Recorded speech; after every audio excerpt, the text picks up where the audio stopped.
Okay, so our boy Ijin is back in Korea after years of being trained as a mercenary, straight up a child soldier. He's got a new life planned, enrolling in high school, but things are already looking tense as he approaches his new school. Turns out his former team is on a rescue mission, and it's going horribly wrong. They're walking into a trap. Major Kang is taking the blame, apologizing to the professor for the mission failing so spectacularly. But the professor insists it's his fault, revealing they were betrayed by an informant, and the enemy is much stronger than expected. This dude is laying down the truth. These aren't just regular soldiers, they're highly trained, and they knew everything.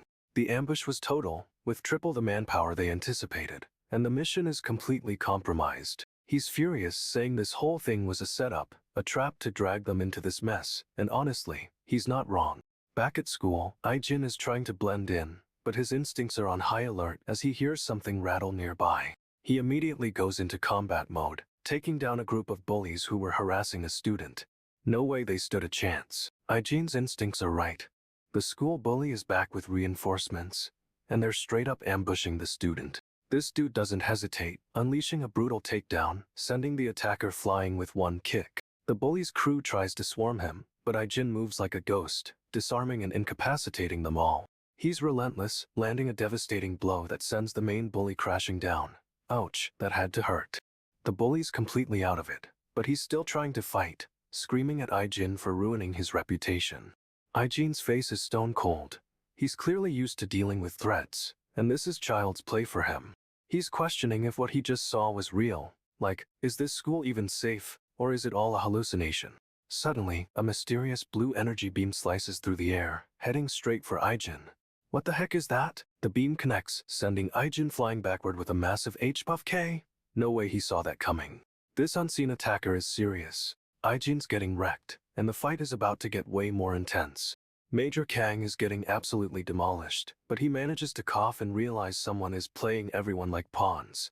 Another student asks if Major Kang is okay, but he's clearly in rough shape and barely conscious. The injured student tries to help, but Kang pushes him away. This dude is a straight-up loner. Kang struggles to his feet, demanding to know who sent them, and honestly, the pressure is mounting. He turns, and there's this imposing figure looming over them, shrouded in shadow, super creepy vibes. The figure rattles something, and the student looks up, totally freaked out. What is going on? The door creaks open, and the figure steps into the light, revealing someone unexpected, bro. This dude's face is covered in scratches, but he's staring right at Kang. This is about to get messy. The injured student is still trying to help, but Kang cuts him off, determined to handle this himself. Kang is staring down the mysterious figure, and you can tell he's calculating his next move. Our boy is ready. The figure speaks, and it's a direct question. Are you Major Hamchin Kang? Super intense. Kang tries to play it cool, but someone interrupts, saying he doesn't sound fluent in Korean. However, Kang cuts them off, straight up revealing he only speaks Korean, a total power move. The figure doesn't even flinch, just drops a bomb. I came for you. No hesitation whatsoever. This dude is covered head to toe, but you can tell he's got serious gear and is ready for a fight. We get a glimpse of his tactical vest, and it's packed with weapons. This is not a drill. The figure stares down Kang, and his eyes are piercing. This dude is cold and calculating. Kang is definitely assessing the situation, and he's not backing down. Our boy is a beast. The other students are huddled in fear, while Kang stands defiant. He's protecting them, for real. Kang doesn't waste time. He's already launching into action, and it's going to be a whirlwind. Kang and his helper are dashing down the hallway. It's a full sprint, no doubt about it. Wait, what? There are bodies either WHR and they've already been knocked out. No way. Someone asks if all the men are down already, but another guy points out they didn't even hear anything. A figure is moving through the chaos, completely undetected. This is getting intense. The injured student demands to know what division this mystery man is with, but he refuses to answer. This dude claims he came alone, but honestly, no one believes him. It's a total lie. The injured student is shocked. He can't believe Kang took out all those men by himself. But the real question is, how did he do it undetected? It's seriously unbelievable. Someone spots another figure approaching. It's one of them, and they're about to blow their cover. The student tries to warn everyone, but it's too late. This dude is about to give them away. Kang's got a fresh cut on his face, but he's still warning someone there's another attacker coming. Without warning, Kang leaps into action, launching himself towards the attacker. It's a straight-up jump. He's airborne, and the attacker is totally caught off guard. Bro doesn't even have time to react. Kang throws a brutal punch, and it connects, sending the attacker reeling backward. Another punch lands, bam. This dude is getting demolished. Honestly, he deserved it. Kang's relentless, delivering a flurry of attacks with his fists. It's non-stop action. The attacker finally collapses with a T-chute. Kang doesn't even break a sweat, seriously. Now Kang's turning his attention to someone else. Holding a gun. They're trying to escape. The gunman tries to make a break for it, but Kang is already closing in, fast as lightning. Blinding speed lines show Kang's attack. It's happening so quickly, it's almost impossible to see. No way, Kang straight up stabs the gunman before he can even react. It's brutal. The other attacker is down, clutching his wound, but he's still trying to warn the others. Kang disarms two more guys with insane speed. They didn't even see it coming, honestly. Everyone is questioning where this dude even came from. Is he some kind of secret agent? Kang tells them he'll handle the hostiles, and to stay away from their rifles, which is intense. The injured attacker spits out, sure. He's clearly terrified of our boy. Kang's declaring he won't let anyone interfere, and the others are realizing this isn't a drill. He's moving so fast, taking down another guy with a spinning rifle maneuver. It's incredible. More attackers go down, and it's all happening in a blur. This dude is a one-man army. The remaining attackers are reeling. They're realizing their way outmatched, and it's hilarious. Kang's already moving, clearing the corridor, but another guy appears with a rifle. Talk about bad timing. He takes down the new attacker with a burst of fire, and honestly, this dude had it coming. Another enemy drops, clutching his chest, and Kang's already advancing on the next one. He slams the rifle out of another guy's hands, then just drops him. No hesitation, bro. Someone yells about multiple hostiles ahead, and another guy says he'll help Kang. Finally, some backup. But Kang cuts him off, telling him to stay back, because of course he does. This dude wants to do everything himself. He declares he won't let anyone interfere, and the other guy realizes this isn't a drill. He's charging forward, taking down another attacker with a spinning rifle maneuver. It's incredible. More attackers go down, and it's all happening in a blur. This dude is a one-man army. The remaining attackers are reeling. They're realizing their way outmatched, and it's hilarious. He's skidding across the floor, still firing. This dude isn't slowing down for anyone, no way. We get a super close up, and you can see the focus in his eyes. It's terrifying and awesome. He's clearing the area, but someone is watching him, and they look seriously concerned. Our boy is settling into class, taking notes like a normal student, but everyone is buzzing about a transfer student. She thinks she recognizes someone, maybe her brother, and it's clearly hitting her hard, like a memory resurfacing. She's piecing it together, wondering if she actually saw her brother, but she's clearly holding something back. This is intense. She's remembering something big, something that happened 10 years ago, and it's messing with her. No way, a plane is landing and she's realizing her brother is actually returning after a decade of being gone. She's straight up shocked, eyes wide, trying to process that her brother is back in her life after all this time. Meanwhile, some dude is getting way too close for comfort, grabbing another guy's face. And honestly, this dude had it coming. But it's a distraction, because the transfer student, her brother, just walked into the terminal, and she's fixated on him. She's completely stunned, realizing it really is him, and a wave of emotion washes over her face. She never dreamed he would return after 10 years, and you just know things are about to get wild. He blurts out, "You were alive all these years," and immediately pulls her into a tight hug. It's a full-on embrace. She flinches at first, totally caught off guard, but then she's staring up at him, clearly reeling. He's gripping her so hard, and she's looking at him, like she's trying to confirm he's actually real. He's desperately saying, "You must be Dayan. Wake up, Dayan?" It's a plea, like he's been searching forever. Another girl walks up, asking about the gym uniform, but Dayan is clearly distracted and says she brought it. Dayan asks what she's supposed to wear if she gives the uniform back, and honestly, it's a weird question. The blonde girl snickers, and you just know she's up to something. She's definitely stirring the pot. But the focus snaps back to the brother and sister, as he's still trying to process seeing her again after all this time. She's frozen, and his grip tightens. This is a really intense, emotional reunion, and it's only just begun. However, the blonde girl is watching them, and she's clearly plotting something, because she's smiling. Okay, so things escalate fast. The The blonde girl straight up tries to slap Dan, no warning? But our boy, this dude is lightning fast, intercepting the hand before it lands. He's got her wrist in an iron grip and honestly, the blonde girl looks genuinely terrified. Dayan is completely shocked, staring at her brother like she's never seen him before. He releases her, but the message is clear: mess with his sister, and you'll regret it. The whole class is buzzing, whispering about what just happened. They're all staring at him now. He turns away, seemingly unfazed, and walks toward the classroom door. Total boss move. But wait, he stops at room 3-2, and you can see he's remembering something from his past. He's lost in thought, a subtle smile playing on his lips. This dude is planning something. Everyone's staring at him, wondering what he's up to, and honestly, it's a little intimidating. He's walking away, but this Jae-hyung dude is calling out to him. Super sus, right? Jae-hyung is openly questioning why he looks so good and honestly rude. This dude is seething, muttering about him taking his sweet time, major jealousy vibes. He's walking past desks and slips on something, a wet spot. Maybe, no way. He's trying to regain balance, but his foot gets stuck in a slide-on sandal. It's a super close-up of the sandal, and you can see it's got a weird design. Definitely a trap. Our boy's face is a mask of annoyance. He's totally figured out what's happening. Jae-hyung thought he had this perfectly timed, but I think he underestimated our guy. He's asking what everyone's looking at, totally playing it cool while covered in water. But Jae-hyung is clenching his fists, realizing his plan backfired spectacularly. Ijin's teacher is laying down the law. No fighting ever, and honestly, it feels a little unnecessary. Ijin straight up assures him he won't fight, but he adds a very specific condition about intel. The teacher seems relieved, thinking Ijin's just a reasonable kid. However, he's totally reading the wrong signals. Suddenly, this Jae-hyung dude tries to intimidate Ijin, getting way too close for comfort. Talk about a power play.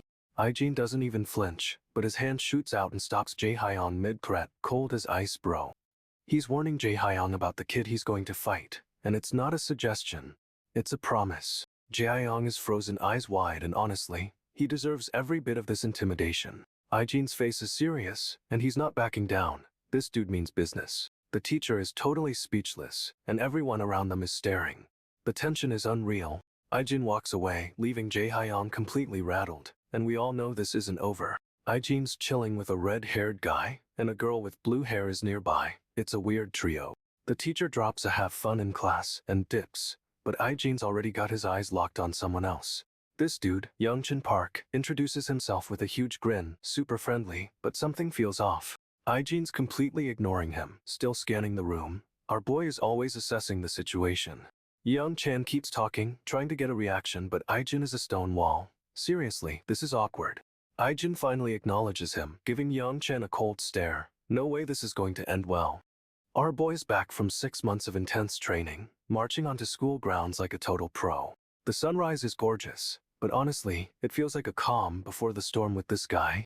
He joins a group of new students, doing push-ups and chanting numbers, straight-up military precision. This dude, the major, is observing everything, and he looks intense, to say the least. The major's worried about how this kid will adjust to normal life after being a soldier since age 9. The major is confident his special lessons in Korea will have prepared him, but he's still skeptical. But some bully decides to pick a fight, thinking he's tough. Big mistake, trust me. No way! This dude gets decked with a single punch, and it's a knockout, a total wipeout. Someone tries to intervene, but our boy is already restraining him, and things escalate quickly. He's holding a guy by the tie, and it looks like he's about to snap. And honestly, this dude had it coming. The bully's friend tries to intervene, but our boy throws him aside like a rag doll. It's brutal. This dude's eyes roll back, he's completely out cold, and someone yells that he's already unconscious. The major steps forward, clearly not pleased, and someone flinches at his intense stare. Our boy just stands there, looking totally unfazed, while the major tries to assess the situation. But then, another student tries to jump our boy from behind. Seriously, who keeps starting fights? He anticipates the attack, spins around, and delivers a devastating blow, sending the attacker flying. No way, this dude goes airborne, crashing into a bunch of chairs and creating total chaos. Everyone's stunned, staring at the aftermath of the fight. It's a full-on disaster zone.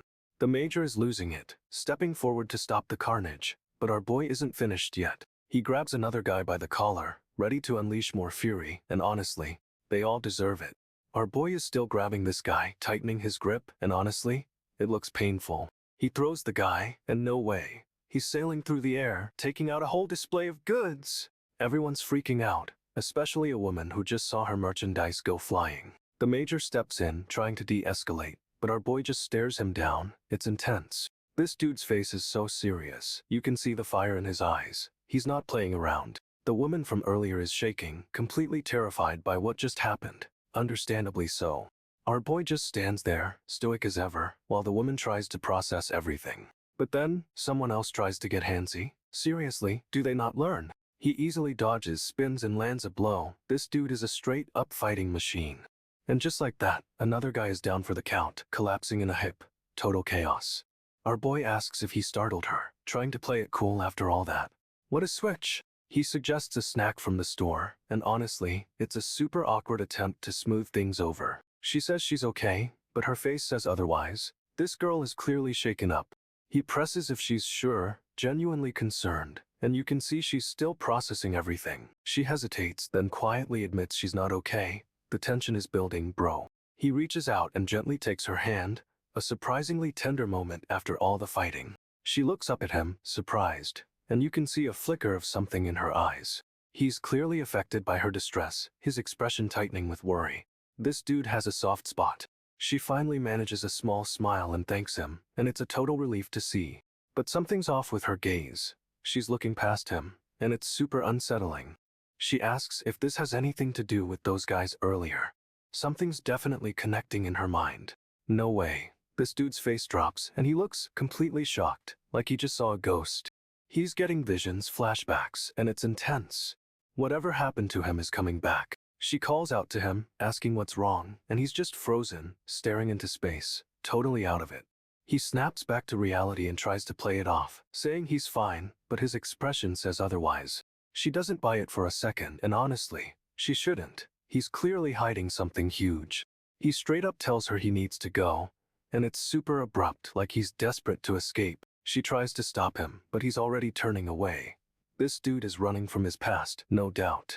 He glances back, a conflicted look on his face, and then he's gone, leaving her with more questions than answers. The scene cuts to a wider view of the city. Bro, the atmosphere is so ominous right now. He explains that staring is rude in Korea, and it'll cause trouble, like it already has. Seriously?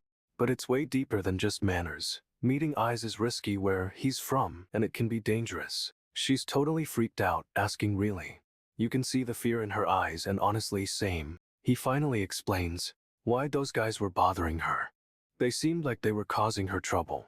She's so close to him now, and you can feel the tension building. It's like the air is charged. He's lost in thought, and she's looking up at him with a mix of concern and something else. The scene cuts to a pink background, and it's labeled Melt. Okay, things are getting intense. They're both silent, lost in their own thoughts. And then it shifts to an orange background, still no words. They're walking side by side, but there's a huge gap between them. It's a total mood. Our boy is clearly hiding a dark past, and this girl is about to get pulled right into it.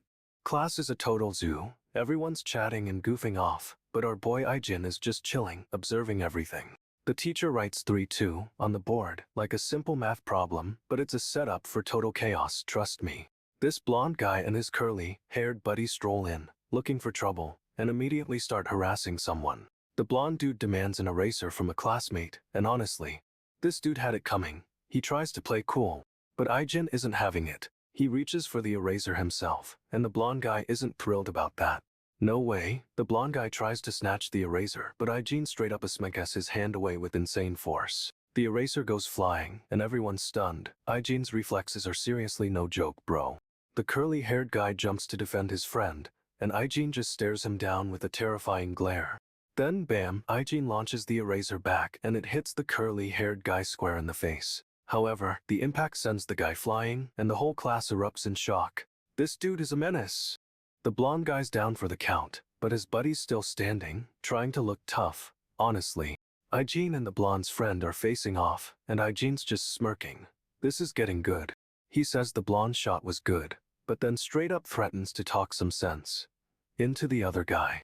Ijin raises a hand in no way. He's about to deliver another brutal blow. The punch connects, sending the guy flying backwards with a massive do-ck sound effect. He lands hard, and Ijin casually steps on the broken eraser. Total domination. The blonde guy's friend is seriously messed up, bruised and battered, and just lying there. Ijin's still smirking, radiating pure menace, and this dude is not messing around, bro. But the blonde guy's buddy is still trying to get up. Ijin is already planning his next move. Ijin's face is pure evil, and he's about to unleash another beatdown. This is insane. Someone asks Ijin if he's okay, but our boy just stares off with this intense look. He's definitely hiding something. He says he's fine, flashing a weird smile, but the other guy sees right through it. Ijin is totally messed up. Ijin narrows his eyes, sizing up the situation, and it's clear he's not about to back down from a fight. The blonde guy's friend asks if the injured dude transferred with Ijin, but he says the guy was already here. He asks for the injured guy's name, claiming he might know him, and Ijin just leans back, totally unbothered. The blonde guy's friend is staring intently, eyes wide, like he's trying to figure out Ijin's deal. It's kinda creepy.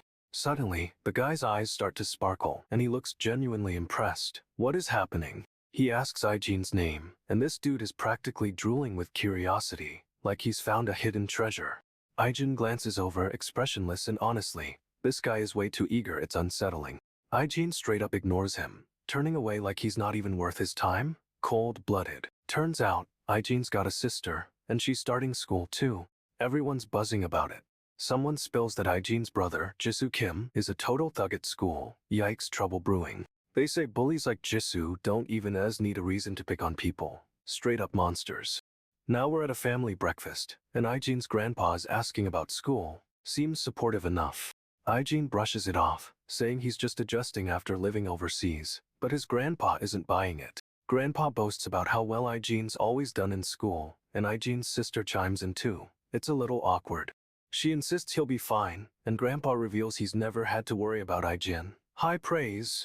Ijin smirks, looking away like he's hiding something. This dude's got layers, no way. She looks over, totally confident, and Ijin's sister seems pretty sure of herself. She's got spirit. But Ijin is definitely plotting something, staring off with that intense look. We're about to get chaos. Ijin's walking into class, looking totally unimpressed, and bro spots his sister instantly. Suddenly, some random dude launches himself onto a stack of boxes. What even is happening? Everyone's startled, but Ijin doesn't even flinch. This dude is ice cold. A girl asks what they're doing in their class, and Ijin's crew just stares her down. One of the guys whispers that's him. They're definitely targeting someone.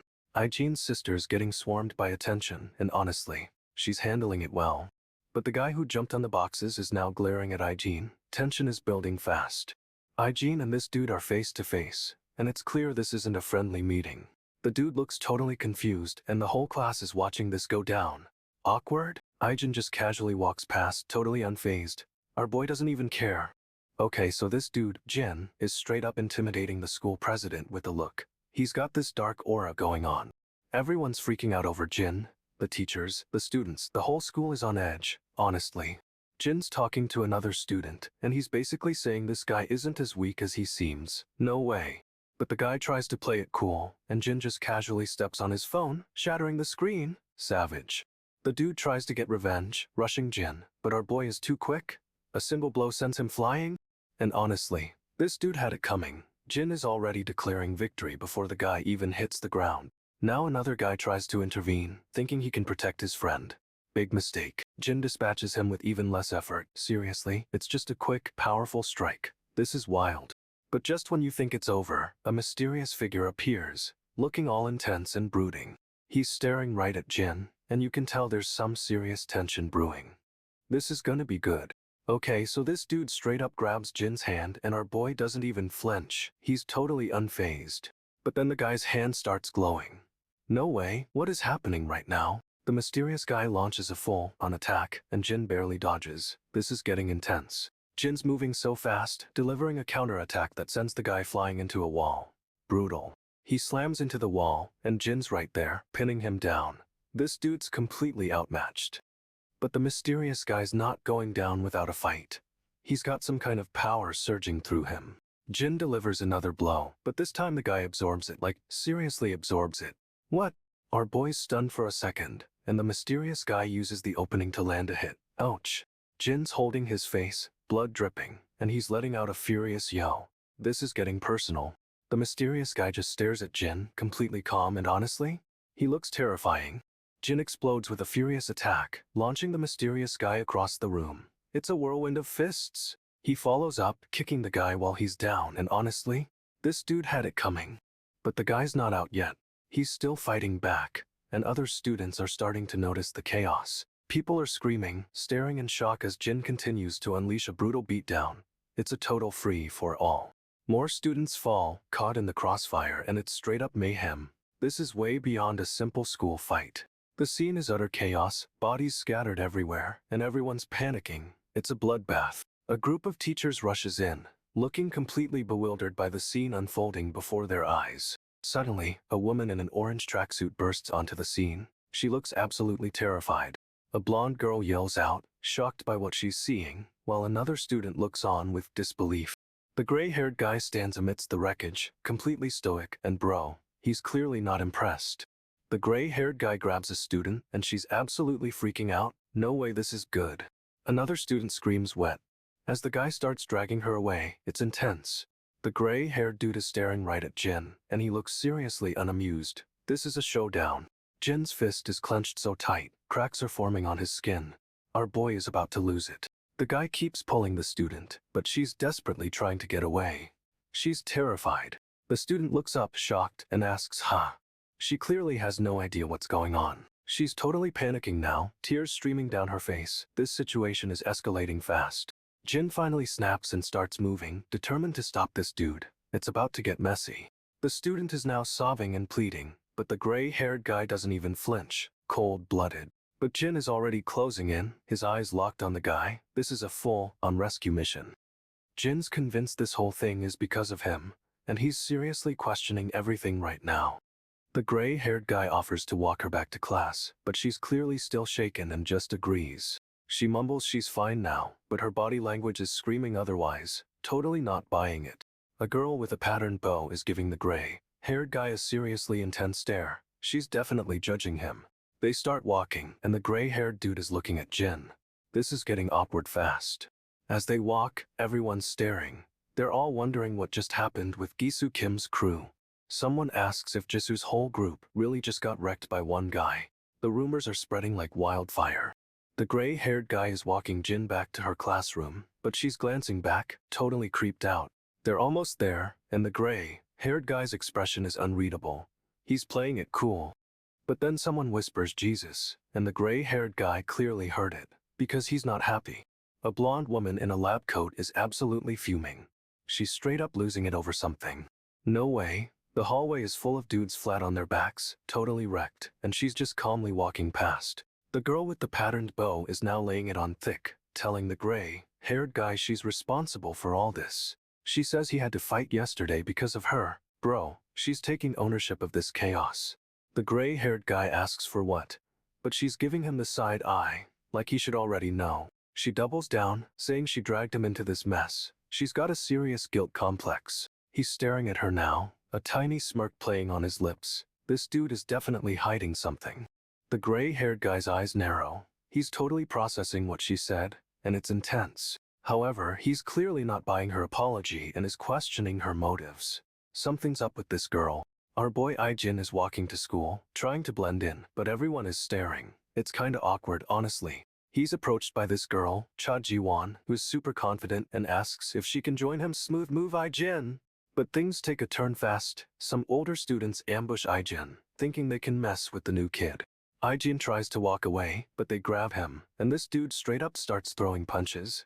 And honestly, this dude had it coming. No way. Jin unleashes a flurry of moves, disarming them instantly. It's like watching a pro fighter in action.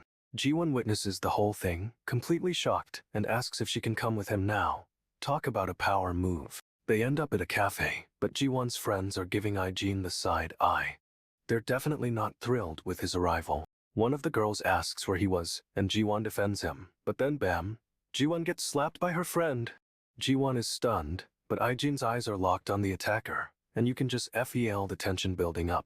And just when you think it can't get any worse, Ji-won's friend is about to get a taste of Jin's fury. This is gonna be good. Ji-won is totally stunned, asking if Jin called her name a few times. She didn't even notice. Jin confirms he did, and Ji-won's friend is seriously startled by this sudden attention. Jin explains he was waiting for her again, but Jiwon's friend is still suspicious, asking if he needs anything.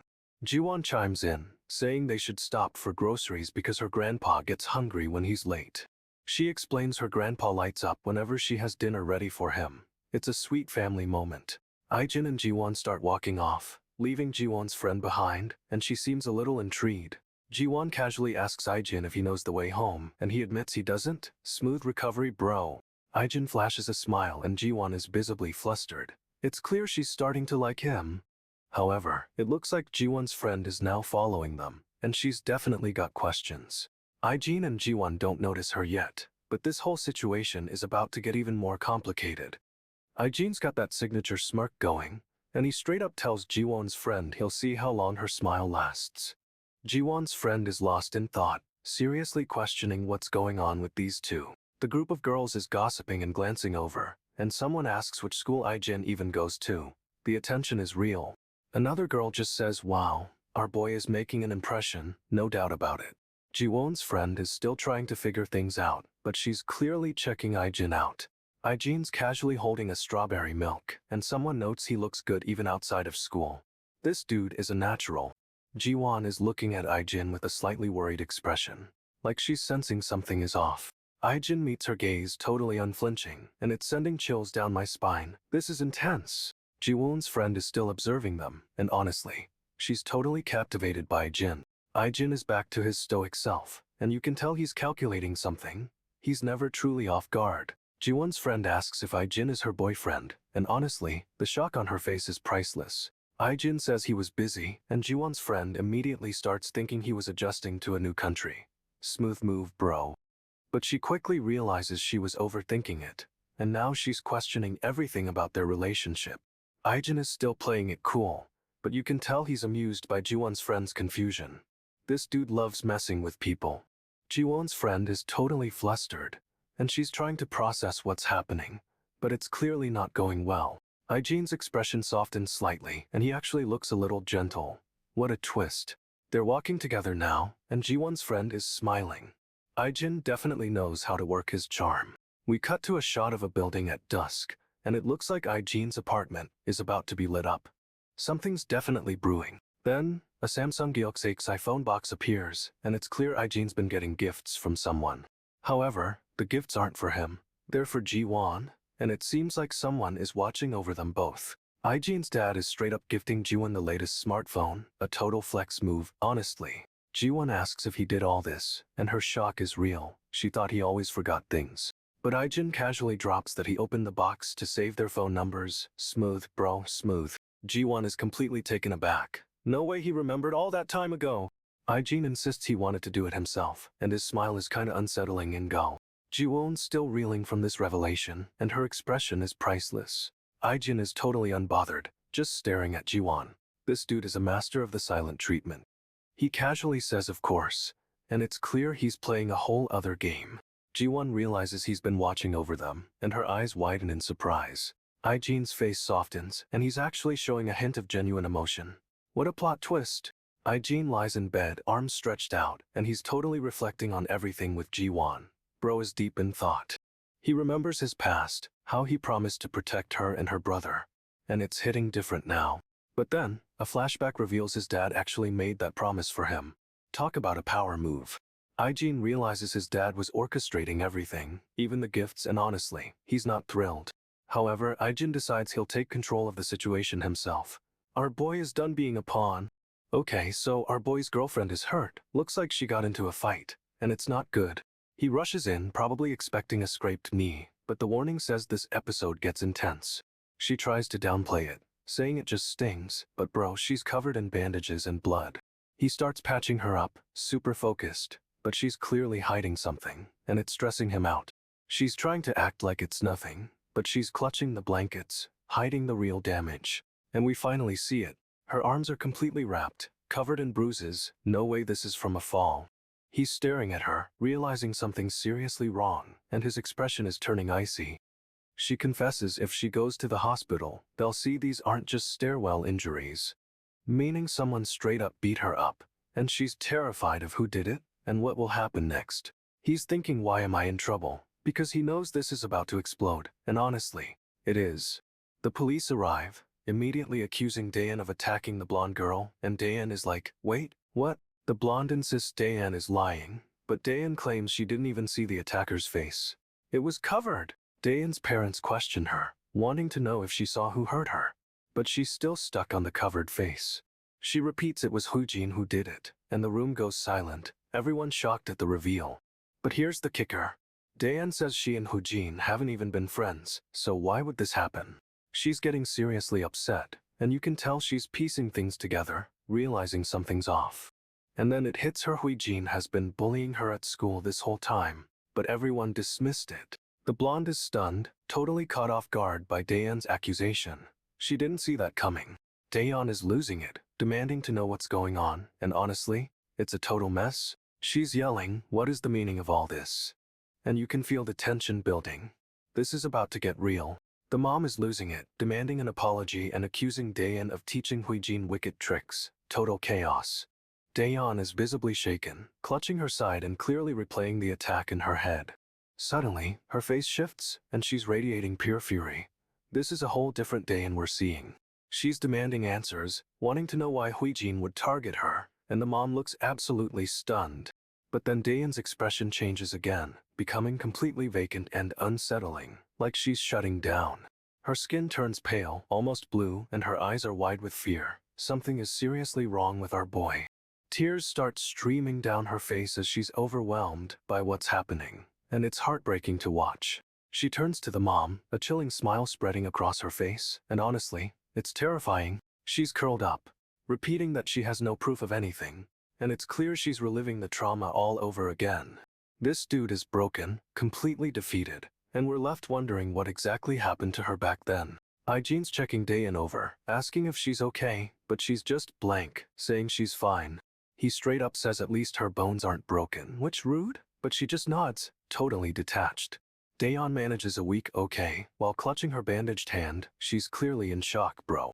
Ijin's looking at her with a weird intensity, like he's trying to figure something out. It's kinda creepy. She tries to sit up, but Ijin stops her, and she's got a massive bloodstain on her shirt. No way. Dayan forces a smile, saying it's worse than it looks, but that smile, it doesn't reach her eyes. She's staring off into space, seemingly disconnected from reality. This is seriously unsettling. Ijin is suddenly all business, grabbing a first aid kit and prepping to treat her injuries. He's got this intense focus on her wounds, and Dayan is watching him with a strange expression. Ijin's expression is unreadable, and we're left wondering what he's thinking. The tension is unreal. Ijin's leaving the hospital, looking all stoic and put together, but something feels off. He's walking toward this club called Lube Wolf. Seriously, the name alone screams trouble. He descends these neon-lit stairs, and the music instantly booms. This place is packed. He finds a group of guys, all looking rough, and they're immediately sizing him up. One of them starts talking, saying Ijin somehow beat up all of them, including this guy, which is a bold claim. The guys are all glaring, flexing, and generally trying to intimidate our boy. It's a classic power move. They're all convinced he won't stand a chance against them, but Ijin doesn't even flinch. This one dude, the leader, is holding a drink and looking down on Ijin with pure malice. Ijin's got this intense gaze like he's calculating everything, and it's honestly terrifying. He's clearly about to unleash something, and these guys are about to regret underestimating him. Big time. Ijin grabs this glowing orb, and it feels like a huge power-up. Seriously, it's radiating energy. Meanwhile, those three guys are watching, smirking like they know something we don't. Creepy. They're clearly plotting something, and they're not hiding it at all. These dudes are straight-up villains. Ijin's phone rings, and the caller ID says Little B.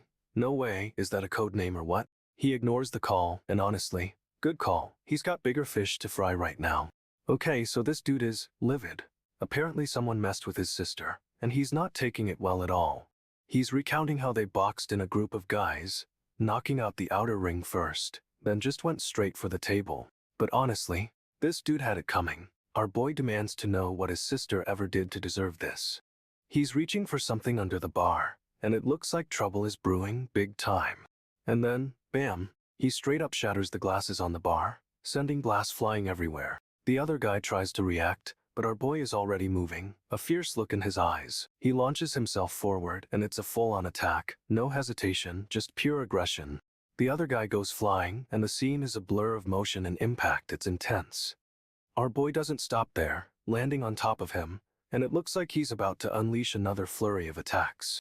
However, the other guy is clearly skilled. He rolls with the attack, trying to get away from our boy's relentless assault. Our boy unleashes a brutal punch, connecting hard and sending the guy reeling. It's a total knockout. The guy screams for his mother, seriously, and our boy doesn't even flinch, just stares him down. He's not done yet and delivers another devastating blow, completely flooring the guy. No mercy. The guy spits out blood, but our boy is already grabbing a bottle, looking for more trouble. He staggers towards the silver-haired dude, bottle raised, ready to cause even more chaos. It's escalating fast. Our boy is breathing heavily, clearly enraged, but determined to get answers. He's a whirlwind of fury. The silver-haired guy finally speaks up, demanding to know if he really harassed someone. Finally? But before anyone can answer, our boy smashes the bottle over the other guy's head. No way, straight up brutal. The guy is down, and our boy is still fuming, demanding to know what happened. He's not backing down. He's spitting blood, completely furious, and it's clear this whole situation is about to explode. Our boy grabs the injured guy by the collar, lifting him up. He's straight up choking him now. The silver-haired dude calmly asks what happened, but our boy is too enraged to answer right now. He slams the guy against a wall, demanding to know if he bothered anyone. No time for pleasantries. The guy tries to talk, but our boy cuts him off with a brutal kick to the chest. Oof, that had to hurt. He's still going, unleashing a flurry of punches, and honestly, this dude had it coming. The guy's completely out of it, blood streaming down his face, but our boy isn't stopping. He's relentless. Our boy lifts the guy up again, preparing to deliver another beating. It's a brutal display of power. He throws him down, and the guy is completely helpless, gasping for air. This is getting intense. The guy manages to choke out a few words, but our boy is still furious, glaring down at him. He's demanding answers one last time, and it's clear this situation is about to escalate even further. Our boy is laying down the law, threatening this dude. If anyone even locates at his sister, he's coming back for revenge. He delivers on that promise I am in DDL, cracking the guy's neck. No way is he messing around. He's still going, warning him to keep his sister in line too. This is getting seriously scary. He finishes the threat, promising even worse if his sister gets touched. Bro is not playing games. The guy is barely conscious, blood pouring from his mouth, but our boy is still looming over him. The injured guy struggles to speak, but can only manage to gasp. He's completely broken. He's choking, unable to breathe, and it's clear our boy went way too far. This is intense. The guy finally manages to choke out, I can't breathe, but it's too late. Our boy doesn't seem to care. He's still standing over him, unrepentant and terrifying. The guy's eyes widen in horror, and you can practically feel the fear radiating from him. It's brutal. He's kneeling over the unconscious guy, looking absolutely terrifying, like a predator surveying his kill. But then, a woman and another man walk in, clearly shocked by the scene unfolding before them. Our boy calmly turns his back and walks away, leaving them to deal with the mess, so cold. He's walking down the street now, and people are staring. They clearly know something happened. Someone asks what the hell is going on, and another person admits they have a bad feeling about this. A blonde woman spots him and calls out, "Oh," instantly recognizing our boy. What's her connection? He continues walking, ignoring everyone, and heads towards a neon-lit doorway, straight into the club. He's descending the stairs, the club's bass already thumping, and everything is bathed in purple light. However, the stairs seem endless. It's like he's walking into another dimension. Finally, he reaches the bottom and the club's neon glow is blinding. This place is huge. The blonde woman is freaking out, and the other girl looks terrified as our boy approaches them. It's intense. He just walks past them, completely unfazed, like they're not even there. This dude is ice cold. The blonde woman realizes he can't prove she was the one who attacked someone, and starts scheming. She tries to play it cool, but she's clearly scared, telling herself not to step back. No way she's sticking around. She blurts out, "Don't come any closer," but it's too late. She's backing up fast, and then she trips and falls. A total disaster. Honestly, she's a mess. Everyone's shocked, and she's left humiliated and vulnerable. And honestly, she had it coming. The blonde woman is clutching her arm, looking absolutely miserable. She's clearly rattled. Our boy is just standing there, observing everything with a steely gaze. He's not messing around.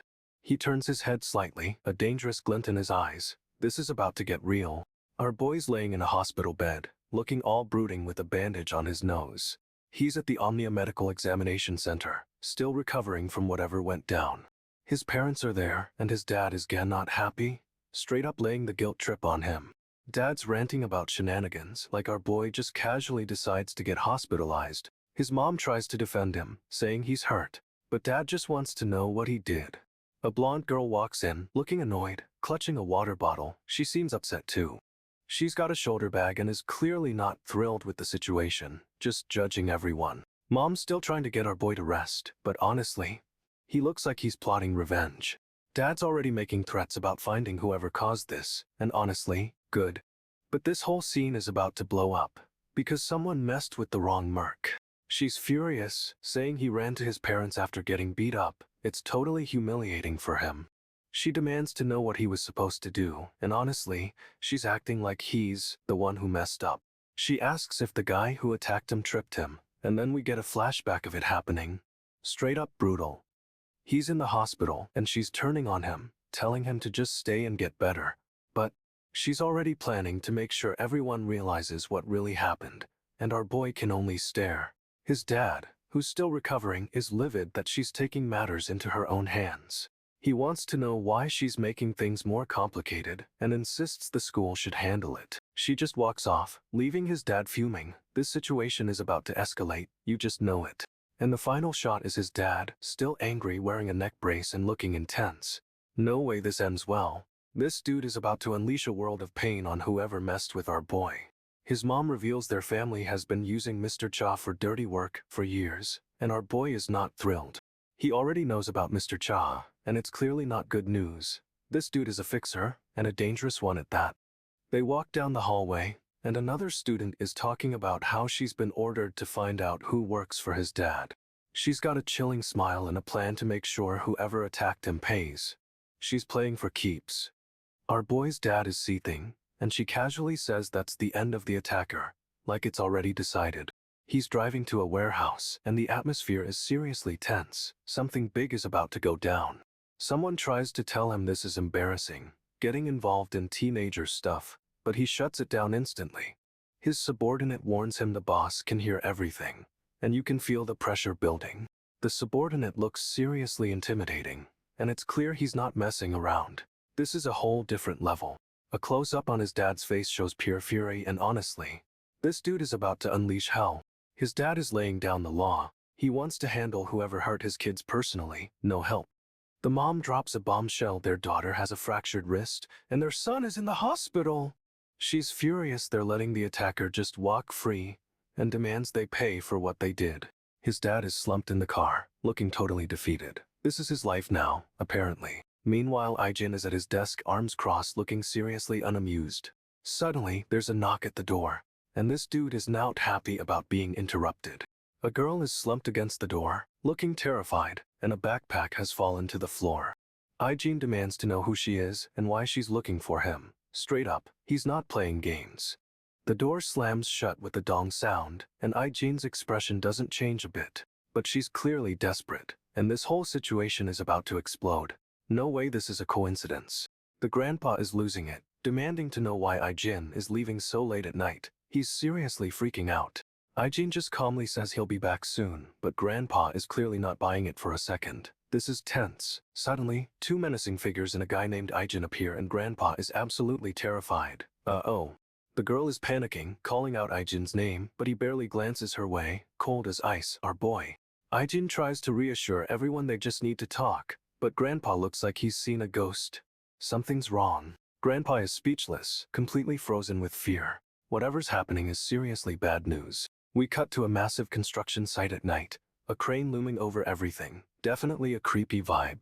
Those two guys are walking towards the construction site, looking all intimidating. This is where the trouble is. They're taking slow, deliberate steps, and it's clear they're up to no good. Bro, this isn't going to end well. Ijin is walking with them, stone-faced, but you can tell he's already planning something. Straight up, this is about to go down. Ijin demands to know why these guys are after him, but his crew immediately reports they've got the target. The guys are walking toward the boss, and they're saying the kid figured things out super fast. Like, instantly. The boss is chilling, smoking, and looking annoyed. This dude is not impressed with anyone. They report Ijin just walked right up, didn't say a word and tagged along. This kid is fearless. The boss orders them to grab Ijin's arm, and they don't hesitate. Things are about to get messy. But Ijin is already reacting, cracking one of the guy's arms with a swift move, and honestly, this dude had it coming. Ijin pulls out his phone, frantically scrolling through recent calls. He needs to reach someone, and fast. He finds the number he's looking for and starts dialing, but the boss is clearly not happy about this. The boss yells at them about messing with kids, but he's also cracking another guy's arm. Hypocritical much. Ijin is still trying to get through, but this whole situation is spiraling out of control. No way this ends peacefully. Our boy gets a call, and it's urgent. Someone's already at the building, which is insane. He's shocked someone arrived so quickly, questioning who this mysterious person could be. He's leaning in, trying to hear more details over the phone, super focused right now. Suddenly, a blonde girl bursts in, arm in a sling, yelling for everyone to jump. The woman beside her is losing it, trying to get the blonde to calm down, but no luck. An older man in Bae Kim demands to know how anyone got into his office, clearly furious. This dude straight up walks into the office and casually asks how he got past the security. Someone's whispering about how this boy somehow beat Mr. Chai and the whole security detail. The man is totally baffled, wondering how this kid managed to take down so many guards. But our boy is unfazed, completely calm while everyone else is losing their minds. The woman explodes, accusing this dude of assaulting her kids in security and breaking into the office. She's threatening to report him to the police and the district attorney, going for maximum legal damage. But our boy is totally unbothered, smirking like he's known this was coming all along. She's dialing for backup, claiming he has no idea who he's messing with. Talk about a power move. The blonde girl interrupts, asking if beating up a couple of kids really got him this far. The woman scoffs, saying a kid like him wouldn't understand the real-world consequences. She's still on the phone, practically screaming about how he got past everyone.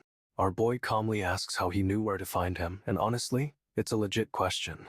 The blonde girl's giving him a side eye, and her smirk is definitely saying you're in trouble. He's staring right back though, and bro is not intimidated. This is gonna be good. The woman's husband arrives, looking absolutely furious, and demands to know what's going on. He straight up slaps the blonde girl, demanding to know how she got those photos. No way! But she just looks shocked. He's ranting about how slapping her barely hurts his hand, and orders them to crush her so she doesn't interfere again. Our boy sees everything and opens an app on his phone, a video of the man's abuse playing on the screen. He's broadcasting the evidence for everyone to see, and the husband is losing it, yelling about chump change. The husband's mother suddenly appears on the phone, and he's instantly trying to cover things up. Smooth move, buddy. The grandmother is furious, demanding to know how he got those recordings, and honestly, good for her. The blonde girl's asking how he even got the footage, and this dude is playing it cool, like it's nothing. However, the husband's mom is still screaming into the phone, and it's clear she's about to unleash hell. But our boy's completely unfazed, staring straight ahead. This kid is ice cold, I swear. The husband's mom is still laying into him, but our boy calmly plugs a USB drive into his laptop. He's downloading files from the drive. Apparently, it's video of the husband's kids, and it's getting intense. The laptop shows the kids bragging about their conquests, and honestly, this dude is ruthless for pulling this up. He's broadcasting the video for everyone to see, and the husband is losing his mind.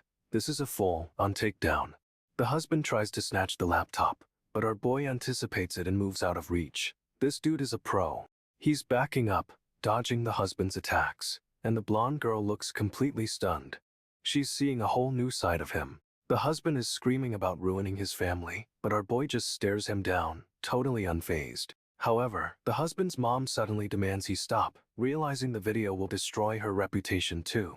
She's threatening to disown him, and honestly, good, he deserves it. The husband's completely broken, backing away and apologizing. Our boy straight up shut him down. Our boy's brother steps forward, saying he'll do anything to protect their sister. Total sibling mode activated. But the husband's dad cuts him off, saying that won't be necessary. What is going on? The blonde girl is absolutely furious, screaming that she'd rather bite her tongue off than accept an apology. She declares an apology won't bring back the time her sister wasted in pain, and honestly, she's speaking facts. The brother's just staring at the dad and the blonde, trying to piece everything together. This is a mess. He's clearly processing, pinching the bridge of his nose. This dude is trying to stay calm, but it's intense. The brother turns back to the dad, and it's clear he's ready to fight if he has to. Protecting family is serious business, but the dad stops him, saying things don't need to escalate further. What does Ahiv know? The brother looks completely confused, asking what's going on, and the dad just gives a knowing look. The brother is now facing the dad and the blonde, but something tells me this isn't over. No way. Our boy lays down the law, telling his dad he wants them gone tomorrow. Straight up ruthless? The dad asks if that will be enough to satisfy him, but it's clearly a setup. This is getting wild. The mom and sister both yell dad, and honey? Total chaos erupts, and it's amazing. The mom is losing it, screaming at the top of her lungs. She's not happy, to say the least. The brother's still trying to figure out what's happening, but the dad is clearly hiding something. However, the brother finally understands. His dad made a deal, and it's a big one. Okay, so everyone's freaking out. Is Hoojin really moving overseas? It's all anyone can talk about. Ayoung is straight up ignoring the question, and everyone's calling her out on it. Like, answer the man. Turns out Huijin is moving and the teacher announced it today. No one saw that coming. They try calling Huijin, but she's not picking up, and isn't even reading their texts. That's weird. The group confirms it's true, but they're all confused. Why is she leaving without saying anything? Then we get a text dump, and it's Wu Ild. Huijin says some guy is totally messed up. She claims her mom is handling it, and that he's finished. What does that even mean? She hasn't been able to reach Huijin since that last text. That's seriously concerning. The text chain reveals this dude was a total creep, and honestly, this dude had it coming. Huijin texts that her mom took care of it. And it sounds like she's not just talking about blocking a number. Ayoung's totally convinced Huijin's move has nothing to do with this creep, but the others aren't so sure. They speculate about her parents being upset, but then they realize Huijin's got a serious amount of cash. She's a walking ATM. Suddenly, Huijin's mom bursts in, arm in a sling, looking furious. Something went to doing. The girls are freaking out, asking what happened, and Huijin's mom just says Huijin, like it's an emergency. She explains she barely snuck out, and honestly, it sounds like she took matters into her own hands. Huijin's mom admits everything just happened, but it's clear she's downplaying something major. Ayan's dad shows up, demanding a promise, and things get super tense. This is not good. He threatens to release compromising videos of Huijin, but the girls are like, no way, this dude is crossing a line. Ayan's friend is scoffing at a 1-semester suspension, saying it's basically a long vacation. But Ayoung is having none of it. She's furious and clearly about to do something drastic. Huijin's mom is straight up losing it, chewing on her lip and ranting about humiliation. This is intense. She's furious about that B and her brother, but she insists Jisoo and his crew handled it, which feels off. Huijin's mom claims she's fine, but she's clearly masking something, and honestly, we don't buy it. She admits all this humiliation is because of that B, and then says she can't even imagine how much that B will gloat. She's seriously spiraling, biting her lip until it bleeds. This is a full-blown meltdown, bro.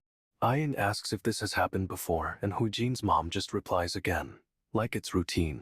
Suddenly, another girl, Huijin's aunt, bursts in. She's clearly terrified and yelling for Huijin. Huijin's mom casually says she's going to finish the job before leaving Korea, but the other girls look super worried. The aunt is freaking out, screaming Huijin's name, and her face is a total mess. Huijin's mom just smirks, saying thinking about it makes her sick. She is a scary woman. Ayoung turns around looking confused, but then spots someone and her face drops. No way. She's totally panicking now, blurting out I-Jin Yup, and grabbing her friends for support. This dude walks into the room, completely covered up with a mask and hoodie, super suspicious. We get a closer look at his outfit, and he's dressed all in black, looking like a total mercenary. Ayoung is shocked, asking if he's really I-Jin Yup, but she's already piecing things together. Her aunt and friend realize who he is too. It's the shuttle's older brother, and they're all wondering why he's here. I-Jin Yup finally speaks, saying it looks like everyone from the video is present. What is happening? Ayoung is reeling, saying she knows he's something more. This dude is clearly hiding something. We get a close-up of I-Jin Yup, and his eyes are intense, staring right through everyone. Chills. Ayoung's friends look at each other, totally freaked out, as I-Jin Yup continues to stare them down. I-Jin Yup straight up reveals he knows about the video of Daein, and Ayoung is losing it. She's convinced he was waiting for them. Ayoung's friend looks totally freaked out, questioning what's going on, and Ayoung's aunt is clearly disturbed. A man appears in the doorway, hooded and shady, and the aunt and friend are both super tense. Something's definitely off. We get another close-up of Ijin Yup, and his glare is intense, sending shivers down everyone's spines. Ion's friend is completely panicked, and Ion's aunt looks like she's about to faint. This is getting wild. The hooded figure steps fully into the room, and Ion's friend is visibly trembling. She's terrified. Ijin Yup is still staring everyone down, and the tension is so thick you could cut it with a knife. Ion's friend is losing it, and Ion's aunt is now staring at the hooded figure with wide, fearful eyes. Ijin Yup's eyes narrow, and he's clearly assessing the situation. This dude is a master strategist. Everything fades to white, and the scene cuts. But honestly, the cliffhanger is brutal, and we need answers. Ijin Yup's dad is losing it, demanding to know what Dayan did, but his assistant is trying to calm him down. The assistant bursts in, frantic, and tells the dad to look at the TV. Something big is happening.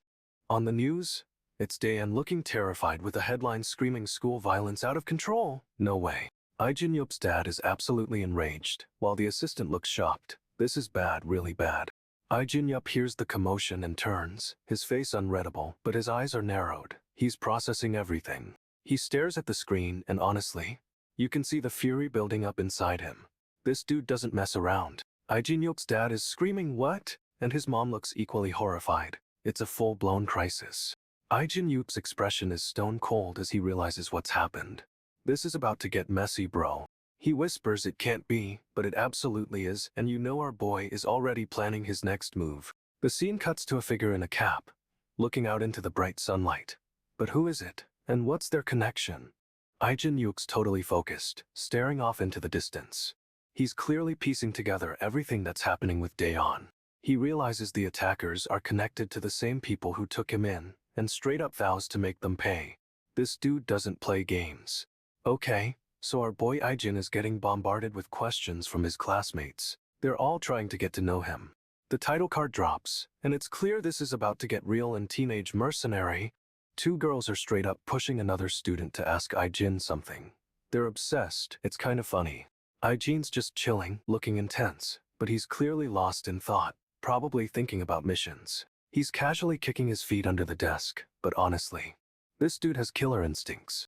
Ijin receives a text from Dayan, and she's telling him to try and adjust to school life, which is ironic. Dayan texts him she can walk home alone, but Ijin is clearly not buying it. He's already on alert. He's staring at his phone, and you can see the gears turning in his head. Something's definitely up. Someone calls out hey, and Ijin's face just hardens. He's ready for anything, and it's kinda scary. Ijin gets a message from Dayan telling him she's walking home alone, but he's already suspicious and ready to move. Ijin hears someone mention his little sister, Jisoo, and instantly asks if she's walking home alone. He's not taking any chances. He says he's free today, and his classmate seems shocked. Like Ijin's always glued to her side. No way! The classmate flinches hard when Ijin agrees to walk with her, and it's clear this dude is intimidating, even accidentally. Suddenly, two upperclassmen stroll up, and they've clearly heard about Jisoo. This is about to get messy. They straight up tell Ijin they know Jisoo is moving abroad, and Ijin's classmate looks totally confused. What is going on? Ijin's classmate is completely lost, questioning why Jisoo is moving, but Ijin doesn't even bother explaining. This dude is radiating pure intensity, and his classmate looks absolutely terrified. Our boy is not messing around. Ijin is all business now, and the upperclassmen seem unnerved. They thought they were coming for an easy target. The upperclassmen try to play it cool, acting like they're just concerned, but Ijin sees right through it. Classic. Ijin's classmate is speechless, staring with wide eyes, and you can tell this situation just escalated to level 10. Ijin tries to play it cool, saying they heard wrong, but his classmate's friend jumps in. He's heard about Ijin's fight. The friend doesn't let up, telling Ijin not to be modest. Apparently everyone knows he's straight up slaughtered some guys. The whole class is now buzzing, and this other guy is hyping Ijin up, saying he beat someone so badly they left the country. Twice! Everyone's looking at Ijin like he's a legend, and one kid remembers the chaos in the homeroom. It wasn't just luck. Another student is relieved, saying they'll never have to see that bastard again. It's a total win for everyone. Ijin's classmate Dayan tries to invite him to hang out, offering to treat, but Ijin shuts it down. He already has plans. Ijin just walks off, leaving Dayan speechless, and honestly, she looks kinda hurt. Ijin's classmate is still trying to figure out what's going on, and it's clear he's super suspicious of everything. Ijin's already walking away, ignoring everyone, and his classmate is left to wonder what's up with this dude's mysterious life. Ijin's got a serious look on his face. Something's definitely up, and it's not just school drama anymore. Ijin's classmate is straight up asking if they can join his group. He's seeing how powerful Ijin is, but Ijin's friend looks terrified, like he's realizing joining Ijin is a bad idea. Ijin's classmate is all in though, and the guy's practically begging to be included. No way! However, the other friend is visibly freaking out, and he's desperately asking if Ijin is sure about this. Ijin just gives a cold yeah. This dude doesn't care about anyone's feelings, honestly. The classmate's face is falling, and he's looking at Ijin like he's made a huge mistake. Ijin's buddy is still shaking, and he's clearly regretting ever getting involved in this mess. Ijin is ignoring everyone, like always, and just keeps walking. Bro, what a stone-cold killer. The classmate is left wondering what Ijin's deal is, and it's clear this is far from over. Ijin's got a serious look on his face, and something big is about to go down. You can feel it. The teacher is trying to get everyone's attention, but then they walk in, and the whole class goes silent. Everyone recognizes Iona Sen, the CEO of SW Group, and she's straight up radiating power. Someone blurts out her name, and apparently everyone knows who she is. She's a total legend. Ijin's classmate is losing it, staring at Iona and her bodyguard. He's clearly shocked.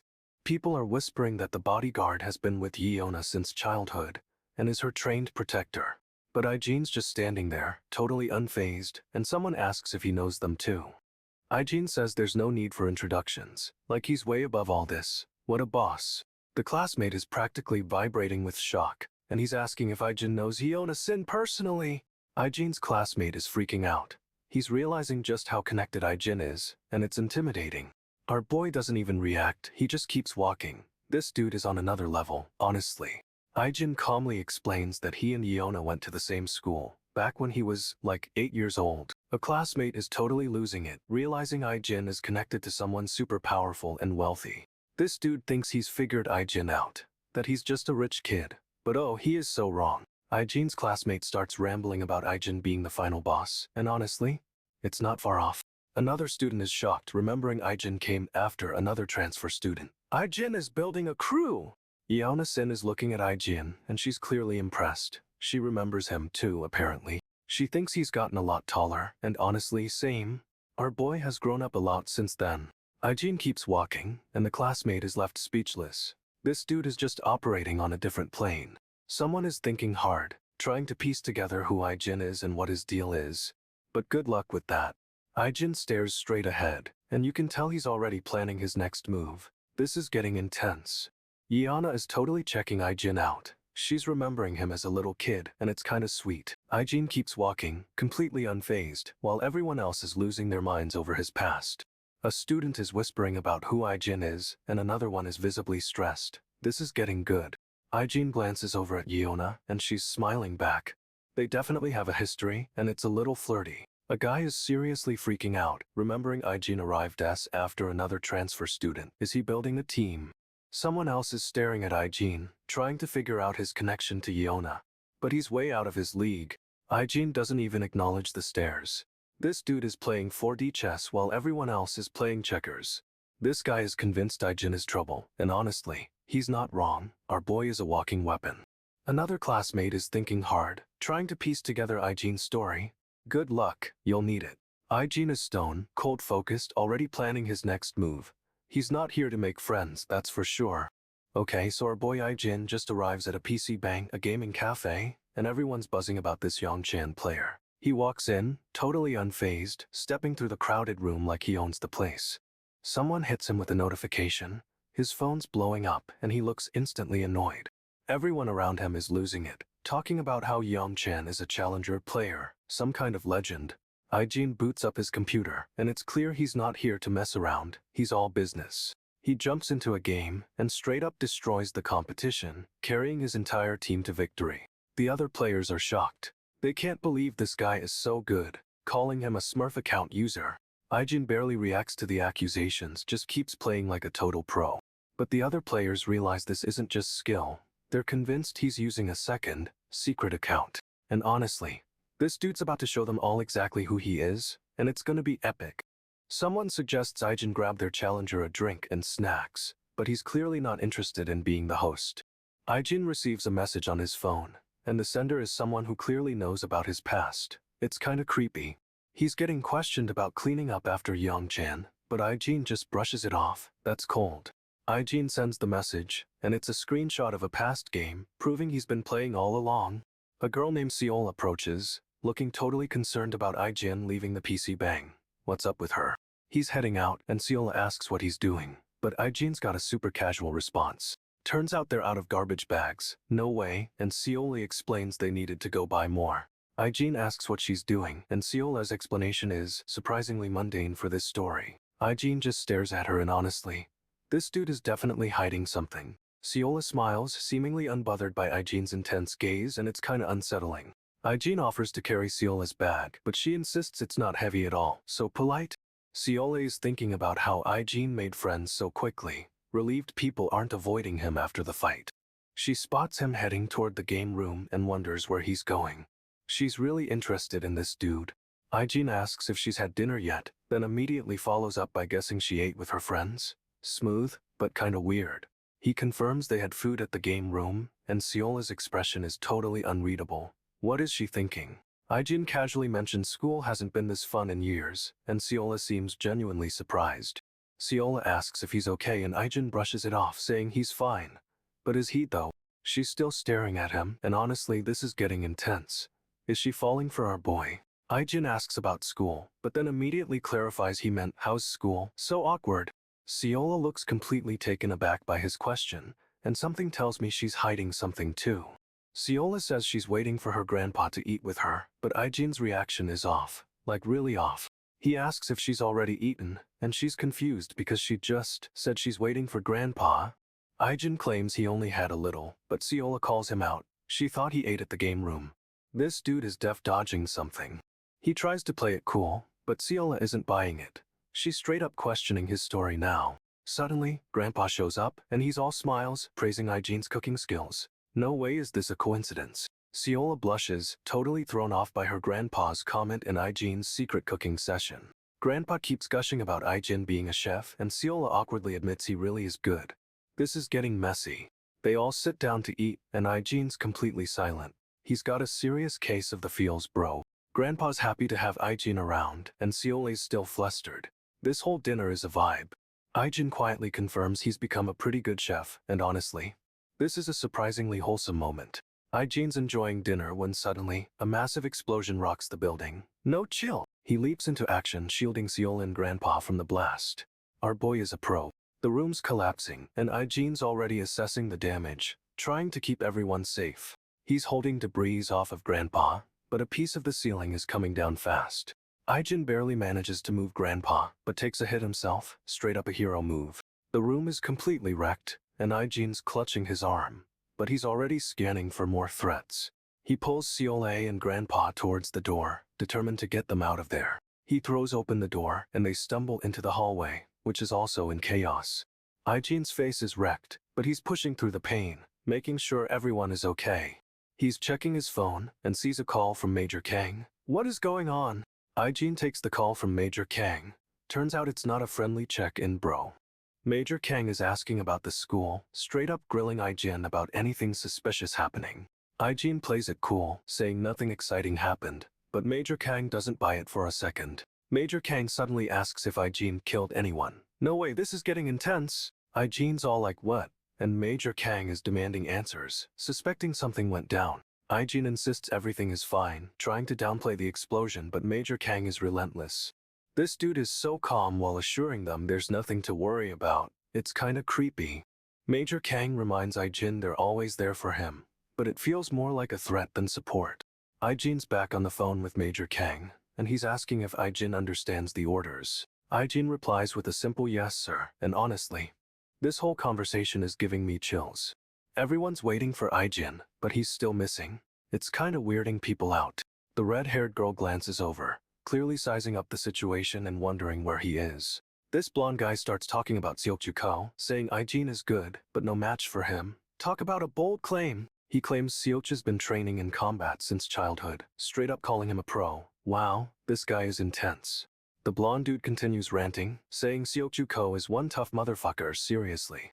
The guy in the uniform asks if it's true Suju fought 20 dudes and won. That's a ridiculous story. But the blonde guy one-ups it, saying it was 30 dudes. No way, that's just unbelievable. He's flexing his hand to show 30 fingers, like it's no big deal, and honestly, it's kinda intimidating. The guy in the uniform looks totally shocked, while the red-haired girl just stares at him. This whole conversation is making me nervous. Aijin better be ready for whatever's coming. Aijin just walks away after beating up a bunch of guys, like 30 dudes, without even getting a scratch. Everyone's talking about how Seokju Ko took on 20, then 30 people and won. No way that's real. The guy in the uniform asks about the kidnappers who grabbed Yeona, and apparently they're all retired soldiers. This blonde dude is straight up saying Aijin doesn't stand a chance against Seokju Ko. Talk about overconfident. He doubles down, claiming Seokju has been training since childhood and is a total combat pro. Seriously, the guy in uniform is totally shocked, and the red-haired girl is just watching everything unfold. Okay, so things are heating up. It's episode 13 of Teenage Mercenary, and the title card is ominous as heck. We're in a super sterile, modern office space, kinda giving off something bad is about to happen vibes. A woman approaches Aijin, and she's totally surprised to see him back in Korea, but he just started school yesterday. She drops a bomb. She heard word 6 months ago that he was still alive. No way, that's a huge reveal. This woman is gripping her phone so hard, you can see the white of her knuckles. Something's definitely up. An older man, who we assume is her boss, asks what's wrong and she's clearly distressed. It's building guys. He takes the phone from her, and his face immediately changes. This dude is not happy about what he's seeing.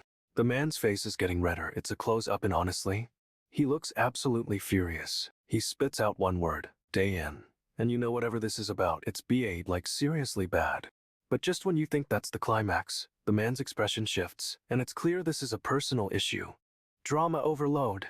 Okay, so the woman explains Aijin's dad lost his memory in the crash. It's a total mind bender. Apparently, he's only recently started remembering things, but it's just faint memories of his grandpa and sister. But then she drops another bomb. He immediately took time off work and started taking cooking classes. What? The man's eyes narrow. He's clearly processing this, and it doesn't look good, trust me. She explains he's been making food for Aijin, trying to reconnect. It's actually kinda sweet, but still weird. However, the man's face contorts with rage as he remembers Daein, and the situation shifts again. He demands to know if Aijin knows about his mom, but the woman says he has no recollection of her. The man's clearly holding back something huge, and honestly, he looks like he's about to explode. She admits Aijin's dad learned about her, and about the organization right before the crash. No way! He's furious she kept it from him, but she insists he'd be in danger if he knew, and things are getting intense. The woman casually mentions Aijin's brother, and this other woman straight up loses it. She's giving major side eye. Aijin's sister happily chimes in about her brother, but the woman is convinced something is OFF, like seriously off. She demands to know if Aijin is really his brother, and honestly, the tension is thick enough to cut with a knife. Aijin's sister is confused by the question, but the woman doubles down. She insists they even did DNA tests. She adds that Aijin's grandpa swears he looks exactly like he did as a kid.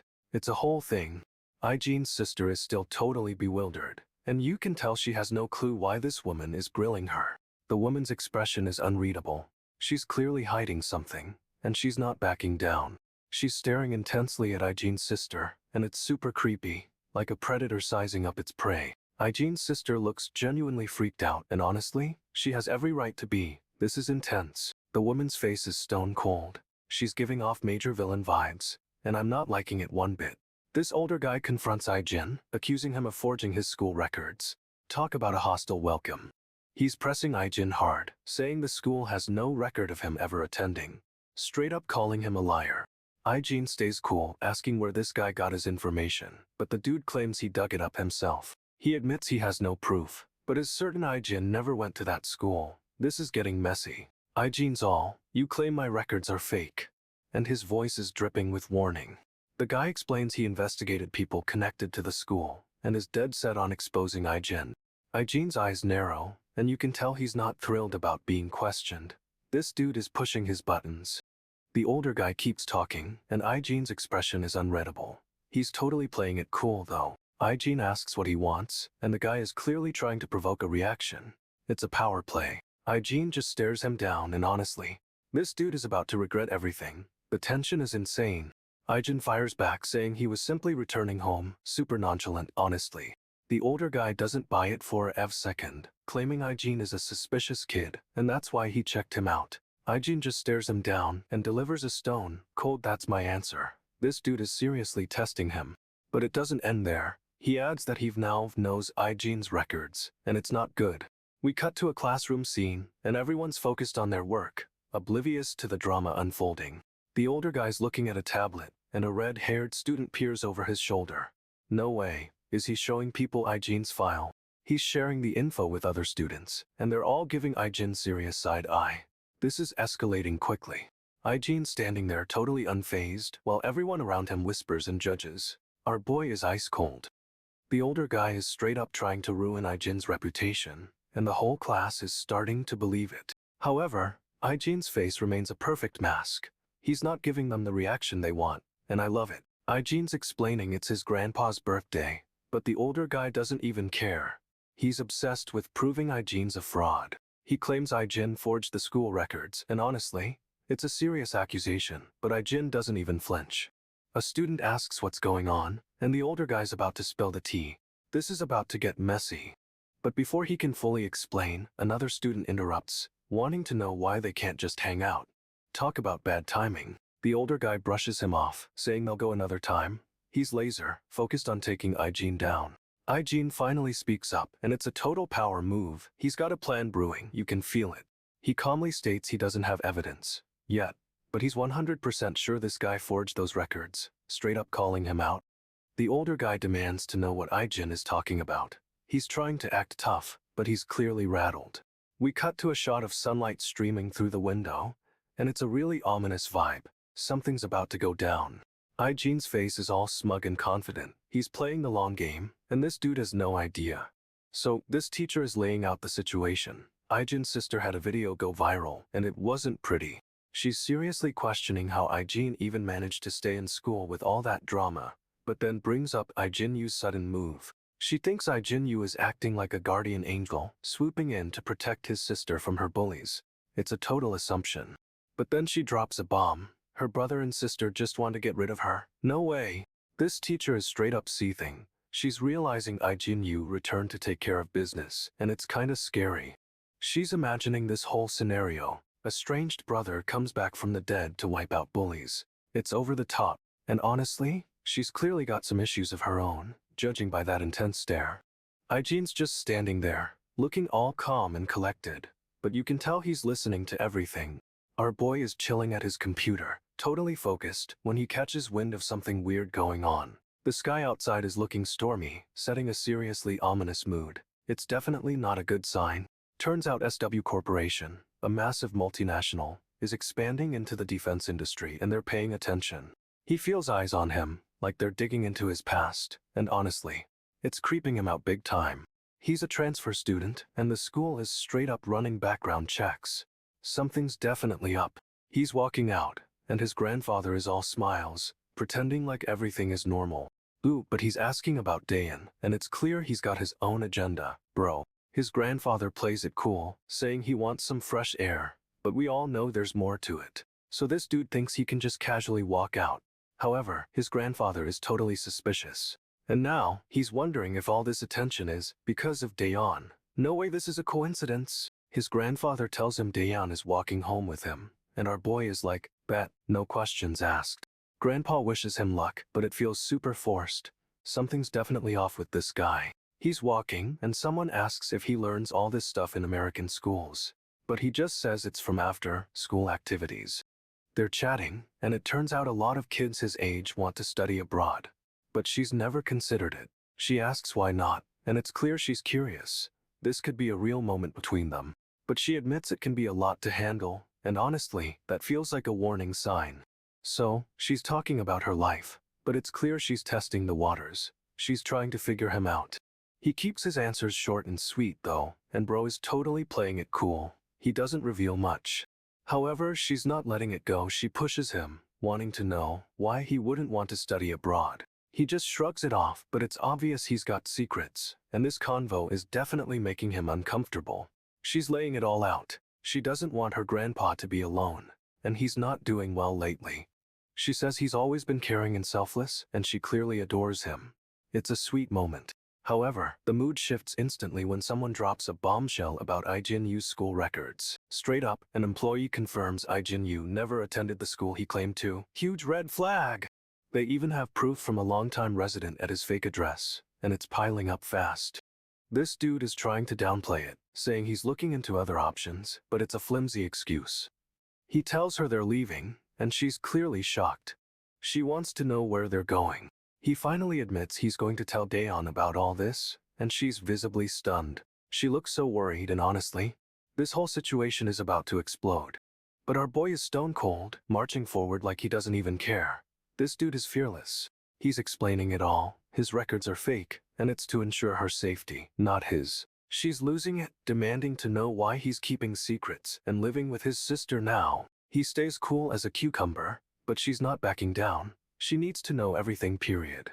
She's desperate to tell Daeon, convinced she deserves to know the truth about her brother. But she remembers something. Daeon has been smiling whenever her brother is mentioned, which is super weird. She shares this with the man, and Daeon's reaction is unsettling, to say the least. Turns out Daeon already knew. She's been acting all innocent, but she's been in on it the whole time. She explains she's been smiling to hide her worry, and it's a total mind game. However, the man is clearly not impressed. He sees right through her act and is totally unimpressed. He just stares her down, and honestly, this dude is a master of the icy glare. He's stepping forward, determined to handle this situation himself. No way he's letting anyone else get involved. He's getting closer to the guy, and honestly, this dude is radiating intensity with every step. He stops right in front of the man, and the tension is insane. You could cut it with a knife. The man asks why he doesn't just wait, but our boy has a reason for pushing forward, and it's serious. He explains that Yeona's friend put herself in danger, and they need to get to her quickly. He's assuring the man it won't take long. He's got a plan, and he's sticking to it. He promises they'll get to her once everything is confirmed, sounding absolutely resolute. We get a super close-up of our boy, and you can see the weight of everything on his shoulders. The man is thinking it over, and you can see the concern etched on his face. He's clearly worried.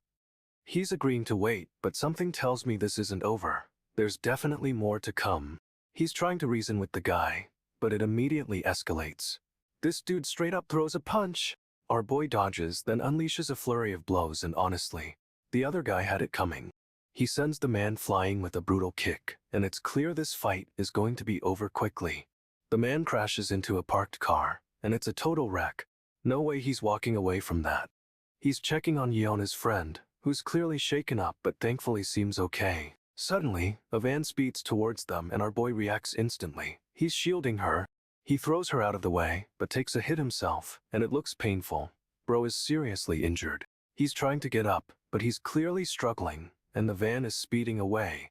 They're escaping. He manages to stand, but he's stumbling and bleeding, and this whole situation is just messed up. He groans in pain, but he's already focused on the van. Our boy is not giving up, not even close. Our boy is seriously hurt, but he's already giving chase. He's not letting them get away with this. He's sprinting through the streets, dodging obstacles, and honestly, he's a blur. He spots the van and pushes himself even harder, but they're gaining distance. This isn't good. He's gaining on them, weaving through traffic, and it's insane. This dude is a machine. Suddenly, a massive explosion rocks the street, and the van is sent spinning. What just happened? He's pushing through the wreckage, adrenaline pumping, but another figure emerges. A second attacker.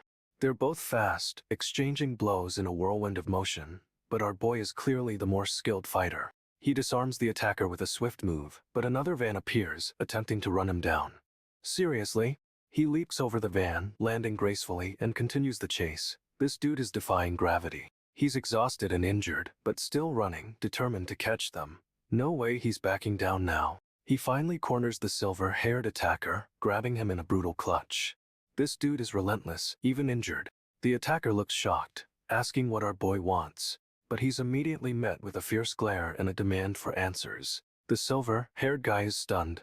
He clearly didn't expect this level of aggression, and honestly, he deserves it. Suddenly, the other attacker ambushes him from behind, sending him stumbling, but our boy spins around, ready to fight again. He throws a punch, knocking the attacker back, then turns his attention to the silver-haired guy, who's trying to escape. Our boy is standing tall, bruised but unbroken, as the other attacker scrambles away. He's sending a clear message. This powerful woman is holding court in her office, looking all sophisticated and in control. She's sitting super relaxed, legs crossed, but honestly, the power suit is intimidating. Someone knocks and she gives the okay to enter, looking completely unfazed. A dude in a suit rushes in, straight up blurting out that Miss Yeona has been kidnapped, ma'am. Her reaction is immediate. What? Yeona? She's clearly shocked but trying to stay composed. But then, a slow smirk creeps across her face and she says the rumors must be true, which is ominous. The guy asks if her grandfather will continue pursuing a deal, but she's not sure, which is kinda sus. She hopes her grandfather doesn't give in to threats, wanting him to push on with whatever's happening. She's lost in thought, and then, this close up. It's like she's plotting something big. She thinks to herself that way, and the panel goes dark. This is gonna be wild, I can feel it. Aijin shows up at the bar, and someone immediately recognizes him as Dushikcha. No way!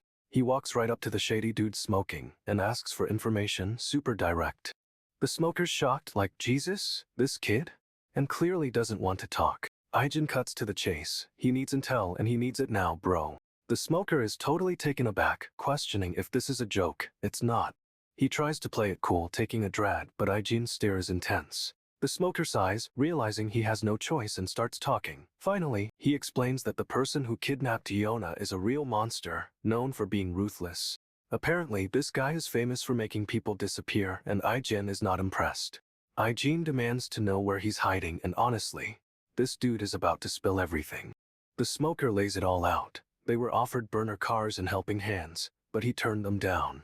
He says shit like that doesn't wash off easy, and lights another cigarette, looking totally haunted. We get a super close-up of the other guy, Yeona's bodyguard, and he looks rough, covered in dirt and blood. He's clearly seen some stuff, and his eyes are intense. This dude is a survivor, no doubt. The bodyguard reveals they also asked for burner cars and helping hands, but he refused, straight up. Aijin's expression is stone cold. He's listening, but he's also processing, planning his next move. The bodyguard admits the offer was hard to resist, but he turned it down, emphasizing the gravity of the situation. Another intense close-up of the bodyguard. You can see the trauma in his eyes. It's heartbreaking. He's thinking about Yeona, and it's clear he's desperate to find her. Our boy is seriously messed up. Aijin's face is unreadable, but his gaze is locked on the bodyguard. This is about to get real. The bodyguard is telling Aijin to save his number, but honestly, it's a super shady request. Aijin stares him down, tapping away on his phone. He's clearly adding the number, but with a purpose. The bodyguard asks why he'd need the number, and Aijin's response is basically you'll find out. Cold.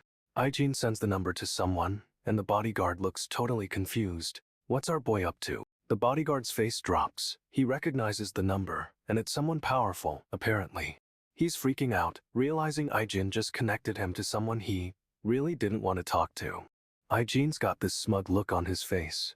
He's playing chess while everyone else is playing checkers, no doubt. The bodyguard is straight up panicking. He's realizing he's in way over his head. Aijin keeps typing away on his phone and the bodyguard's expression is priceless, pure dread. But then, the bodyguard's eyes widen. He's getting a message, and it's from the person Aijin contacted. Aijin tells the bodyguard to find his own way to Yeona. Straight up, he's taking the motorcycle. He's suiting up, helmet on, and it's clear this dude isn't messing around. He's going full throttle. The bodyguard tries to follow in his car, but Aijin immediately blasts off. No way he's keeping up. Aijin's tearing through the streets, the motorcycle screaming, and it's a blur of speed and neon lights. He's pushing this bike to the limit, weaving through traffic. Our boy is a menace on two wheels. The bodyguard is far behind, looking totally defeated, and honestly, he deserved it. Aijin scans his surroundings, eyes sharp, and it's clear he's hunting for something, or someone. He spots a vehicle, and his expression hardens. But something tells me this isn't a coincidence. Aijin makes a sudden turn, aggressively cutting off another car. This dude isn't playing by the rules. He's locked onto his target, and the chase is officially on. Prepare for chaos because it's about to explode. Aijin bursts into the building and immediately finds Yeona, but she's tied up and surrounded by masked goons. He scans the room from behind his helmet's visor, and you can see the rage building up inside him. Yeona sees Aijin and calls out his name, clearly relieved, but also confused about what's happening. A woman with dark hair steps forward, apologizing and claiming she's the reason Yeona got caught up in this mess. Aijin's expression is unreadable, but the woman seems genuinely sorry. However, Aijin isn't buying it for a second. Suddenly, the masked goons start moving in, and it's clear they're not there for a friendly chat. Yeona panics, asking if they've been kidnapped, and honestly, it's a valid question at this point. The woman tells Yeona they're awake, but her tone is off. Something's definitely not right with her. Aijin is completely silent, but the tension in the room is insane. You can cut it with a knife. He's sizing up the situation, and it's obvious he's about to unleash hell. These guys messed with the wrong dude. Yeona is straight up losing it, demanding to know why she's been kidnapped, and the masked leader is just not amused. The leader brushes her off, telling her to stay quiet and it'll all be over soon. Yeah, right, like that's happening. But Yeona isn't buying it. She's already piecing things together, wondering if someone is using her against her grandpa or SW. One of the goons questions what they're even doing with Yeona. They just grabbed her because she was there, apparently. And then, the leader gives the order get rid of her, because she's useless. No way, that's cold. Yeona screams no, trying to pull away, but the goons have her trapped. This is getting intense. Aijin steps in front of Yeona, shielding her from the goon. Our boy is a protective machine. The leader cracks up, finding the whole situation hilarious. What a psycho. Aijin just stares him down, completely unfazed.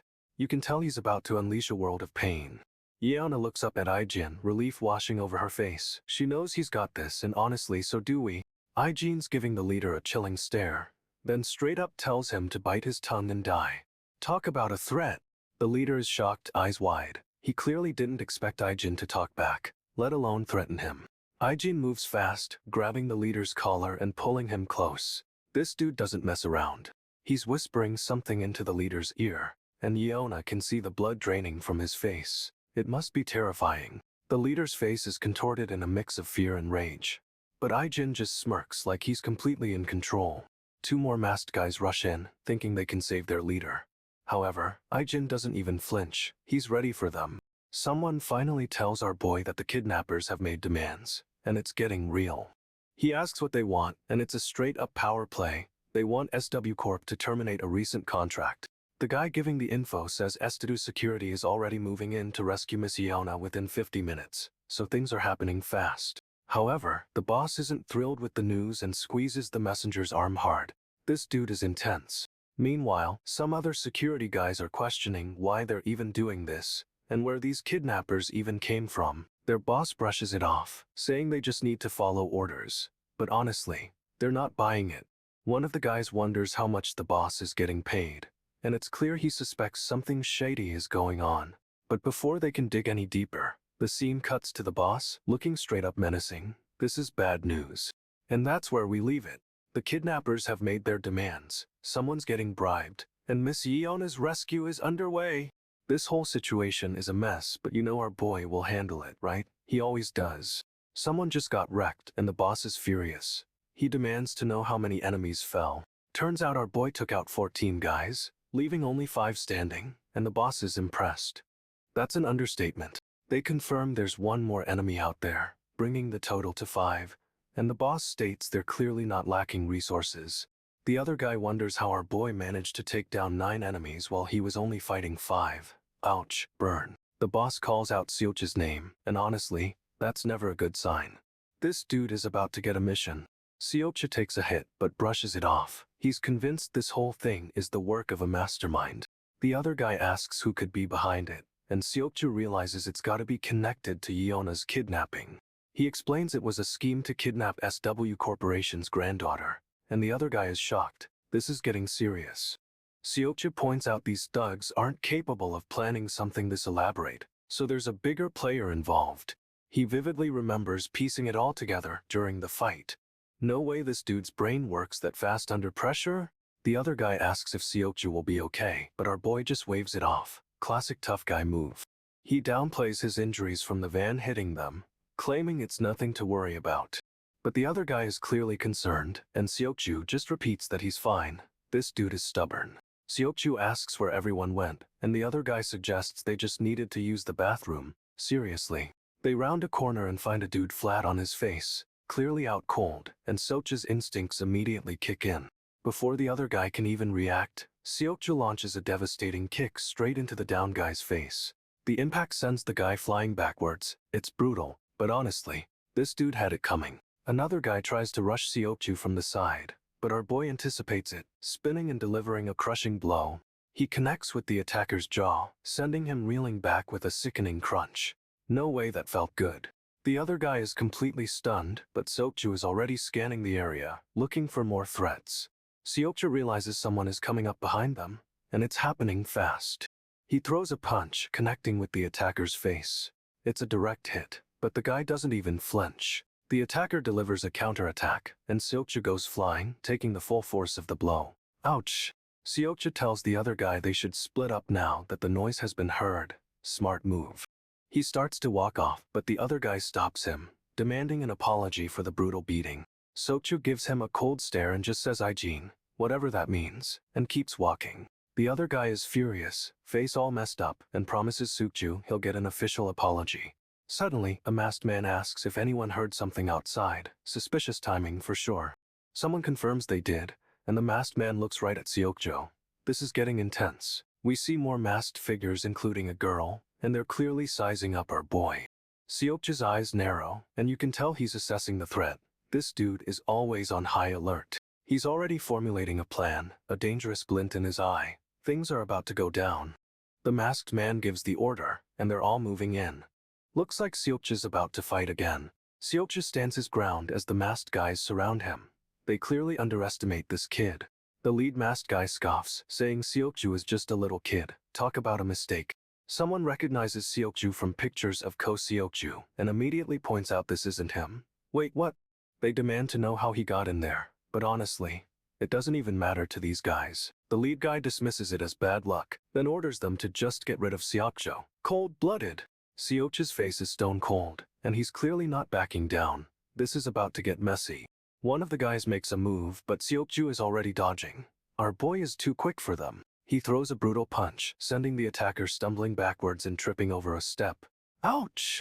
Seokju moves fast, taking down another attacker with a swift kick. He's a whirlwind of destruction. He's already clearing the area, moving with insane speed and precision. This dude is a machine. He finds the girls tied up, but the place is deserted. Looks like someone cleared out fast. He sneaks closer, and the girls spot him. They're understandably freaked out. One of the girls asks how he found them, and Seokju explains the security team is on their way. She tries to ask how he knew where to find them, but honestly, he's deflecting. This dude is mysterious. Suddenly, two masked figures appear, cutting off their conversation. Talk about bad timing. They recognize Seokju as the CEO of SW Corporation. No way they know his name. Seokju's got a bloody shoulder, but he's still standing strong, sizing them up. He's unfazed. One of the masked guys starts talking, demanding to know what Seokju is doing there. He's getting cocky. Seokju just stares him down, completely silent. The tension is building, bro. However, Seokju's eyes flash with intent. This isn't a staring contest, it's a warning. Seokju jumps forward, launching a surprise attack on the lead masked guy. He's moving fast. The masked dude tries to block, but Seokju's job is already connecting. Right to the jaw. The force of the blow sends the guy flying backwards, and Seokju doesn't even flinch. Straight up brutal. The other masked figure finally reacts, charging towards Seokju with a punch of his own. But he's too slow. Seokju meets the attack head-on, countering with a devastating strike. This is getting messy. The guy's getting wrecked, and Seokju looks totally unfazed. He's barely breaking a sweat. The injured masked leader struggles to speak, realizing Seokju isn't who they thought he was. No way. He recalls what Ijin said about the people they beat up earlier. Seokju is clearly a different league. Seokju unleashes another powerful jab, finishing the fight, and honestly, this dude had it coming. Okay, so our boy and his boss are watching some guys head into a club called Kavi City. Things are about to go down. He says these guys took the job without asking questions, and then lights up a cigarette, like he predicted this would be a mess. This dude is straight up admitting these guys are gonna mess up, puffing away on that cigarette like he's seen it all before. Huh, something's got his attention. He's looking at something happening inside the club, clearly not good news. He's muttering about being a weak old man, but honestly, He's clearly annoyed he has to get involved. They can't go looking for revenge when they messed with this kid first, but apparently helping him is on the table. But someone points out they didn't have to help him, and this dude just stares back, taking another drag of his cigarette. He's giving off major "I regret everything" vibes, but he's still trying to look cool while doing it. He's got that "I'm too old for this" look, but you know he's ready to jump into action if he needs to. And just when you think he's done talking, he's still got that cigarette glued to his lips. This guy is a mood. He's explaining he helped because the kid's sister got kidnapped, but honestly, sounds like he's annoyed he even bothered. Suddenly, the door bursts open and a masked figure storms in, looking for a fight. No way this is gonna be chill. This dude tries to grab the masked guy, but he's way faster, dodging the attack and sending him flying. The masked guy pins him down, and it looks like things are about to get seriously messy. But wait, our boy crashes through the door looking absolutely furious, and immediately jumps into the fray. He's moving so fast it's just a blur of fists and feet. This dude is a straight-up fighting machine. The masked guy gets launched across the room, crashing into a table, and honestly, he deserved it. Two women rush in, clearly terrified, and start questioning what just happened. Total chaos. Our boy just stands there looking intense, with a dark look in his eyes. He's not messing around. He's got this serious expression, like he's back in mercenary mode, and things are about to get real. Everyone's freaking out, asking who this masked guy even is. It's a total mess. The injured guy on the floor is clutching his side, looking rough, and this dude is just standing over him. One of the women is straight up terrified, blood dripping down her face. She's seen some stuff. Another woman is equally shocked, eyes wide with fear, but our boy doesn't even seem to notice. The masked guy suddenly asks if he's his brother, which is weird, to say the least. Then, this dude starts laughing hysterically, like full-on maniac laughter, and things get super intense. He grabs the injured guy, and it's clear he's about to do something awful. No escape for this dude. He's got his hand raised, ready to strike, and the injured guy looks absolutely helpless. Brutal. But our boy steps in front, shielding the injured guy, and asks if he's got it right. The brother's looking for his sister. His eyes are glowing red, and he's radiating fury. This dude is about to unleash hell, I'm telling you. Our boy offers to cooperate, saying he'll come without a fight if they let everyone else go. He's playing it cool, but the masked guy straight up asks why he'd do him a favor, and his tone is ice cold. No trust here. The woman with the bleeding face tries to speak, but she's clearly shaken and can barely get words out. She explains it's because of her. She's the reason everything is happening, and it's a total mess. The masked guy is still skeptical, and honestly, he's got every right to be. This feels like a trap. She pleads with him, saying she'll do anything, but he just stares back, unmoving, super intense. Then, he suddenly changes his mind. He'll accept her offer, but on one condition, and it's a big one. He wants her to tell him everything, no secrets, no lies. He's demanding the full story and fast. She looks completely defeated, tears streaming down her face, but agrees to talk. She's broken. However, the masked guy is still watching her closely, clearly not believing a word she says. This is far from over. Everyone's shocked. Our boy hasn't even flinched seriously. This dude is ice cold. The injured guy yells they've wasted too much time, and orders someone to finish it. No hesitation. A masked attacker raises a bloody knife, aiming straight for our boy, and it's happening fast. But our boy reacts instantly, grabbing the attacker's wrist with insane speed. No way he's getting hit. He disarms the attacker in one fluid motion, then spins and brings his own fist crashing down. Slish! The sound effect says it all. This dude just landed a brutal blow and it looks painful. The attacker stumbles back, clearly reeling, while our boy stands firm, still totally unfazed. He's already moving again, following up with another strike. This guy doesn't give anyone a chance to breathe. The masked attacker swings again, but our boy deflects it with ease. It's a complete mismatch. Whoos! Another strike connects, and it looks like the attacker is going down hard. Game over. He's got the attacker pinned, hand clamped tight around his throat. This is brutal, no mercy. The attacker is struggling, but our boy's grip is like steel. He's squeezing the life out of him. But then, a woman intervenes, yelling for him to stop. She's risking everything to save this guy. Our boy hesitates for a split second, but the attacker uses the chance to headbutt him. Ouch, that looked rough. He stumbles back, blood streaming from his forehead, but this dude recovers instantly. Unreal resilience. The woman tries to pull the attacker away, but he shoves her aside, and honestly, this dude had it coming. Our boy grabs the attacker's wrist again, twisting it. He's not letting this guy get another hit in. He commands the attacker to close his eyes, and it's super creepy. What's he planning to do? The attacker's face is obscured, and our boy's hand is raised. It's clear something bad is about to happen. But then, another voice yells, "Shut. Someone else is here," and things are about to get even more chaotic. Our boy finishes the attacker with a brutal knife strike. It's fast, precise, and seriously shocking. The attacker collapses, a gruesome scene unfolding on the floor. No way this guy survived that. The woman screams, completely horrified by what just happened. She can't believe her eyes. Someone else arrives, looking like a total pro. This dude is built like a tank and moves like a shadow. He steps forward, assessing the situation with a cold gaze. This guy is definitely in charge now.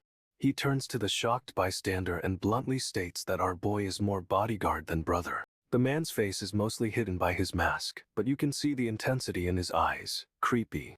The woman is clearly shaken, asking what just happened. She's trying to process everything. The man says our boy isn't just swinging the knife. He's using it with deadly precision. Our boy lets out a sigh. He's exhausted, but still completely in control of the situation. This dude, the masked man, straight up says it doesn't matter what the victim did. He's killing him anyway. He moves in for the kill, a flash of silver, and the attacker tries to dodge, but it's too late. Our boy's knife slices through the air, and the attacker barely manages to deflect it with his forearm. However, the deflected blade still finds its mark, slicing across the attacker's skin. It's brutal and quick. The attacker stumbles back, clutching his arm, but our boy is already moving in for another strike. No mercy. Our boy Ijin is at Seoul Medical Center, looking all serious. Something's definitely up. He's visiting someone, and it's clear they're really sick, but he's trying to stay strong for them. Ijin walks down the hospital hallway, and immediately catches some whispers about him, like why isn't he at school? He's got a bandage on his face, looking rough, and people are clearly side-eyeing him. Like what's his deal? Two patients are straight up gossiping about him, but Ijin doesn't seem to care. He's focused on his phone. He's texting, looking all intense and honestly. This dude had it coming. Someone's about to get a message. His friend texts him asking why he's not at school, and Ijin replies he's got an errand to run. But then, another message pops up. A friend spills the tea about someone calling him a name. A fucker, no less. Ijin starts typing a response, looking pretty annoyed. He's clearly not letting that slide. He's about to send a reply, and you just know things are about to go down. This dude is not one to mess with. Ijin's grinning, and he sends that text. It's a direct threat, straight up telling the guy to meet him. He's leaving the hospital, looking all dark and moody, like a total badass. But hold up. He's not going home. He's heading to the psychiatry department. What's going on? No way. He's walking into a police station and it's swarming with officers. This is escalating fast. Turns out, that guy who was running his mouth. He's being arrested, and Ijin is the one who called it in. The police are questioning him, but Ijin's keeping it cool, explaining how this dude threatened him and his friends. However, it wasn't just a threat. Ijin admits he told the guy where to meet, knowing the police would be waiting. The cops are cuffing the guy, and Ijin's just standing there, looking completely unfazed. This dude is ice cold. But then, multiple police cars pull up, and it looks like they're arresting Ijin too. Wait, what? Our boy is getting swarmed, tackled to the ground, and honestly, this whole situation is a total mess. Ijin's telling everyone to take Daeon to the hospital for a checkup. He's already arranged it, bro. Daeon's shocked about the hospital, but Ijin explains she might have unseen injuries and needs to be okay. Apparently Ijin just found out Jisoo and Huijin were giving Daeon a hard time, and he's not happy about it. He says Daeon's been through a lot, and talking things out will really help her. Our boy is surprisingly caring. Ijin's staring off into the distance, looking super intense. He's clearly got something else on his mind. He explains Daeon's had a tough time, and talking to someone will do her good. But he's got that mercenary look. We get a close-up of Ijin's face. He's got a bandage and looks like he's been through a war, seriously. But then, a woman walks up, looking cheerful and totally unaware of the chaos. It's Daeon's mom! She's asking what happened, and Ijin just stares blankly. This dude is a master of keeping secrets.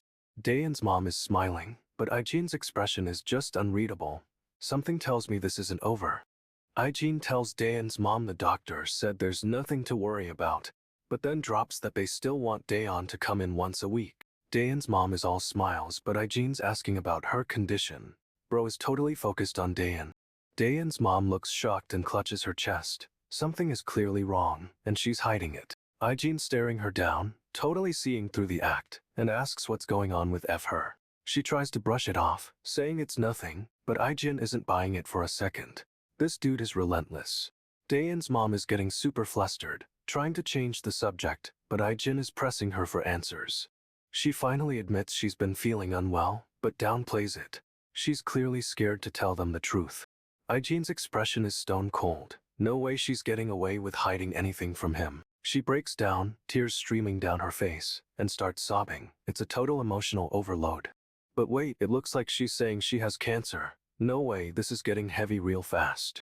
Ijin asks Daeun what she forgot, and she just smiles sheepishly. She totally spaced on something. Daeun blurts out she forgot to tell Ijin about the kidnappers. She's dropping bombshells left and right. She explains they were all taken down by La Kid. Straight up, Ijin is not impressed with this explanation. The doctor rushes in, asking if Daeun is okay, but Ijin's already got his guard up. Something feels off. Word spreads among the security team. This kid apparently took out most of the kidnappers himself. No way! The security team is murmuring about what happened. Everyone is shocked by how easily this kid handled things. But Ijin isn't paying attention to the gossip. He's focused on Daeun's mom, and she looks seriously troubled.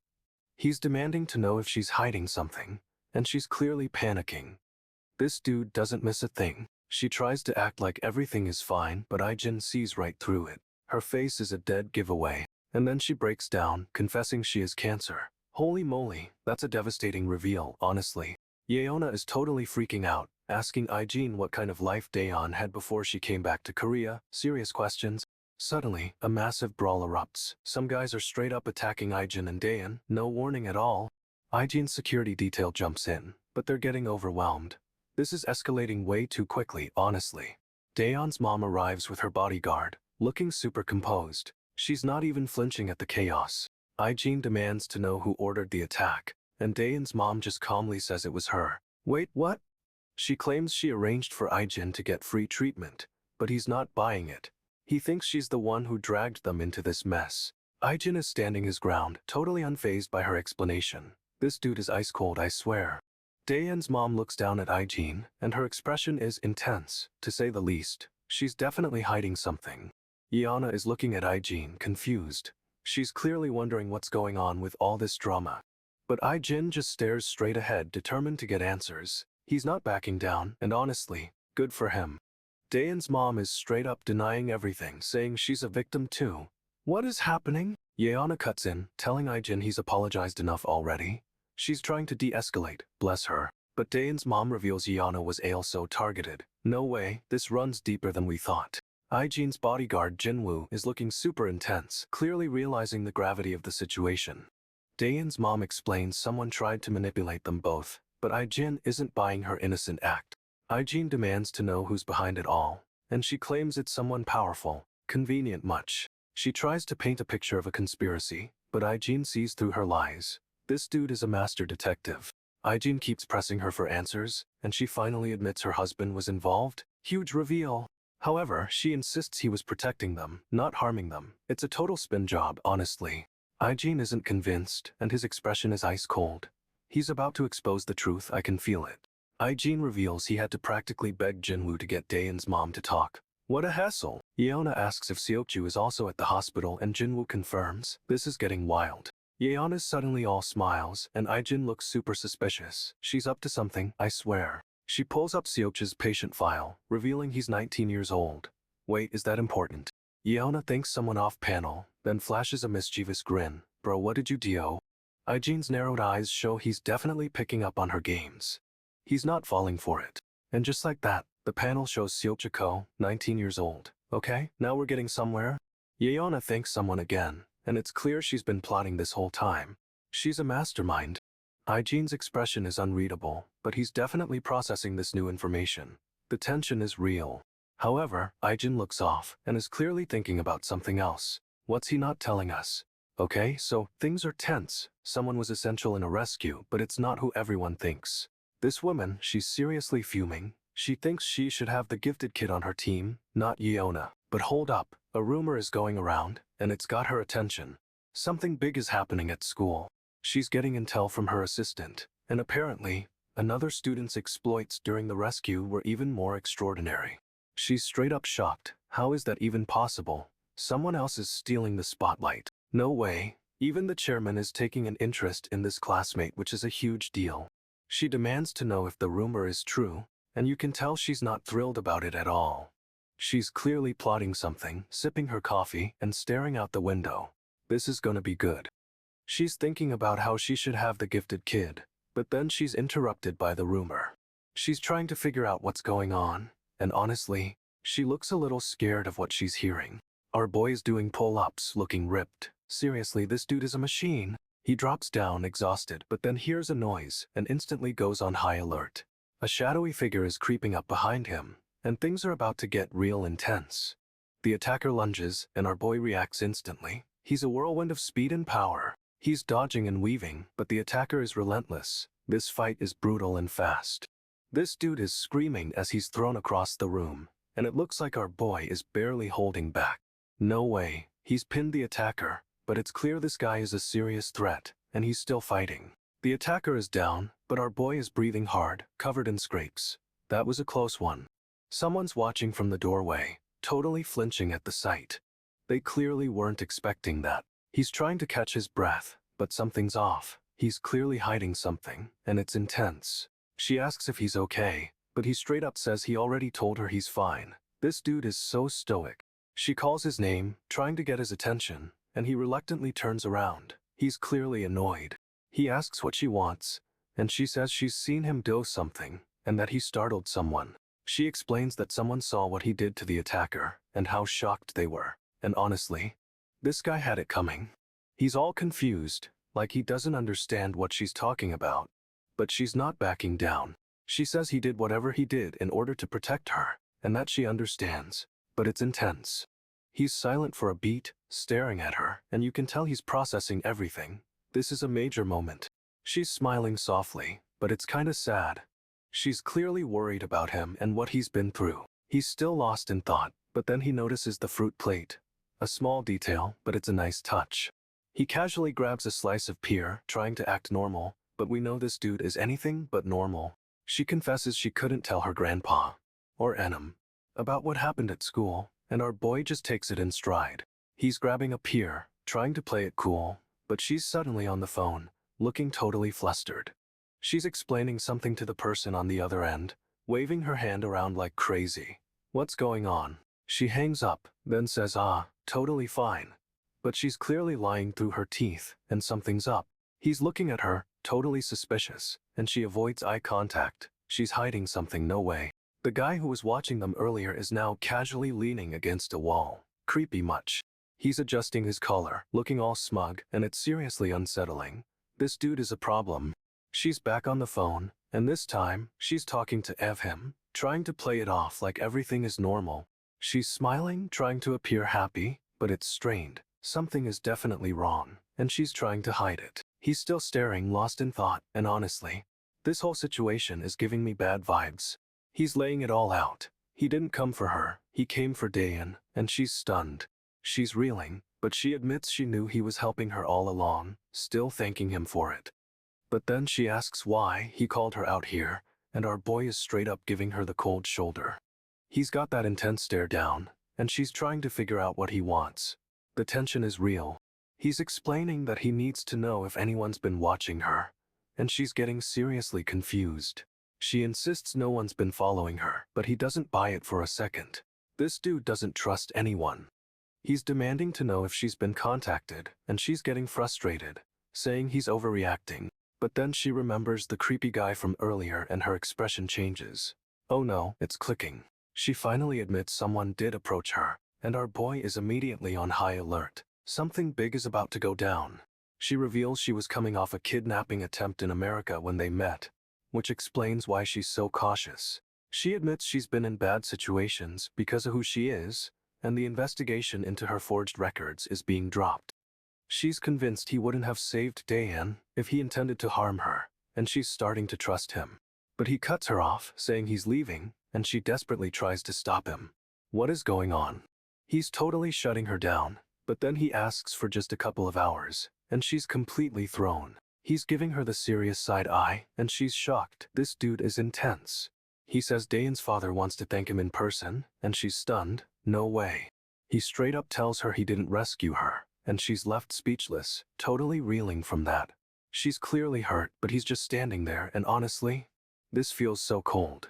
She's questioning everything, and he's just gone, leaving her with a million unanswered questions. Okay, so this injured guy stumbles into the alley, clearly messed up from the fight, and he's got blood everywhere. He recognizes our boy and straight up accuses him of causing all this trouble with Congressman Kim, yelling like it's all his fault. This dude is not holding back, but our boy is just standing there, totally unfazed by the rant. The injured guy collapses, and it looks so bad. He's seriously hurt, and things are getting messy. He's rambling about the boss being furious, and honestly, it sounds like this dude had it coming. Our boy finally speaks up, asking what the heck is going on, and the injured guy's face is full of rage. The injured man claims things went south after our boy interfered with Congressman Kim, making it sound like a setup. Our boy looks super confused, like he has no idea what this guy is talking about, and it's a perfect reaction shot. He demands to know what the injured guy is even saying, and the panel ends with him looking totally bewildered. Okay, so our boy is walking towards a seriously messed up scene, a wrecked motorcycle and a dude on the ground. He steps closer, and it's clear this isn't a simple accident. Someone's already getting stomped. Some guy is yelling "Are you?" at the person doing the stomping, like he can talk him out of it. But things escalate fast. A knife gets pulled, and honestly, this dude had it coming. Our boy just lands a straight up devastating punch, sending the attacker flying and blood everywhere. The other guy is shocked, but the attacker is getting back up, looking furious and covered in blood. Then bam! Another punch connects, and this time the attacker goes down hard. The dude with the knife is reeling, completely stunned by what just happened. Our boy unleashes a powerful kick, sending a shockwave of energy that blows everyone back. He's a whirlwind of force, and the scene is a total mess. Seriously, this dude is on another level. The attacker hits the ground with a THUD, and our boy is already moving, stepping over bodies like it's nothing. Everything goes dark for a second.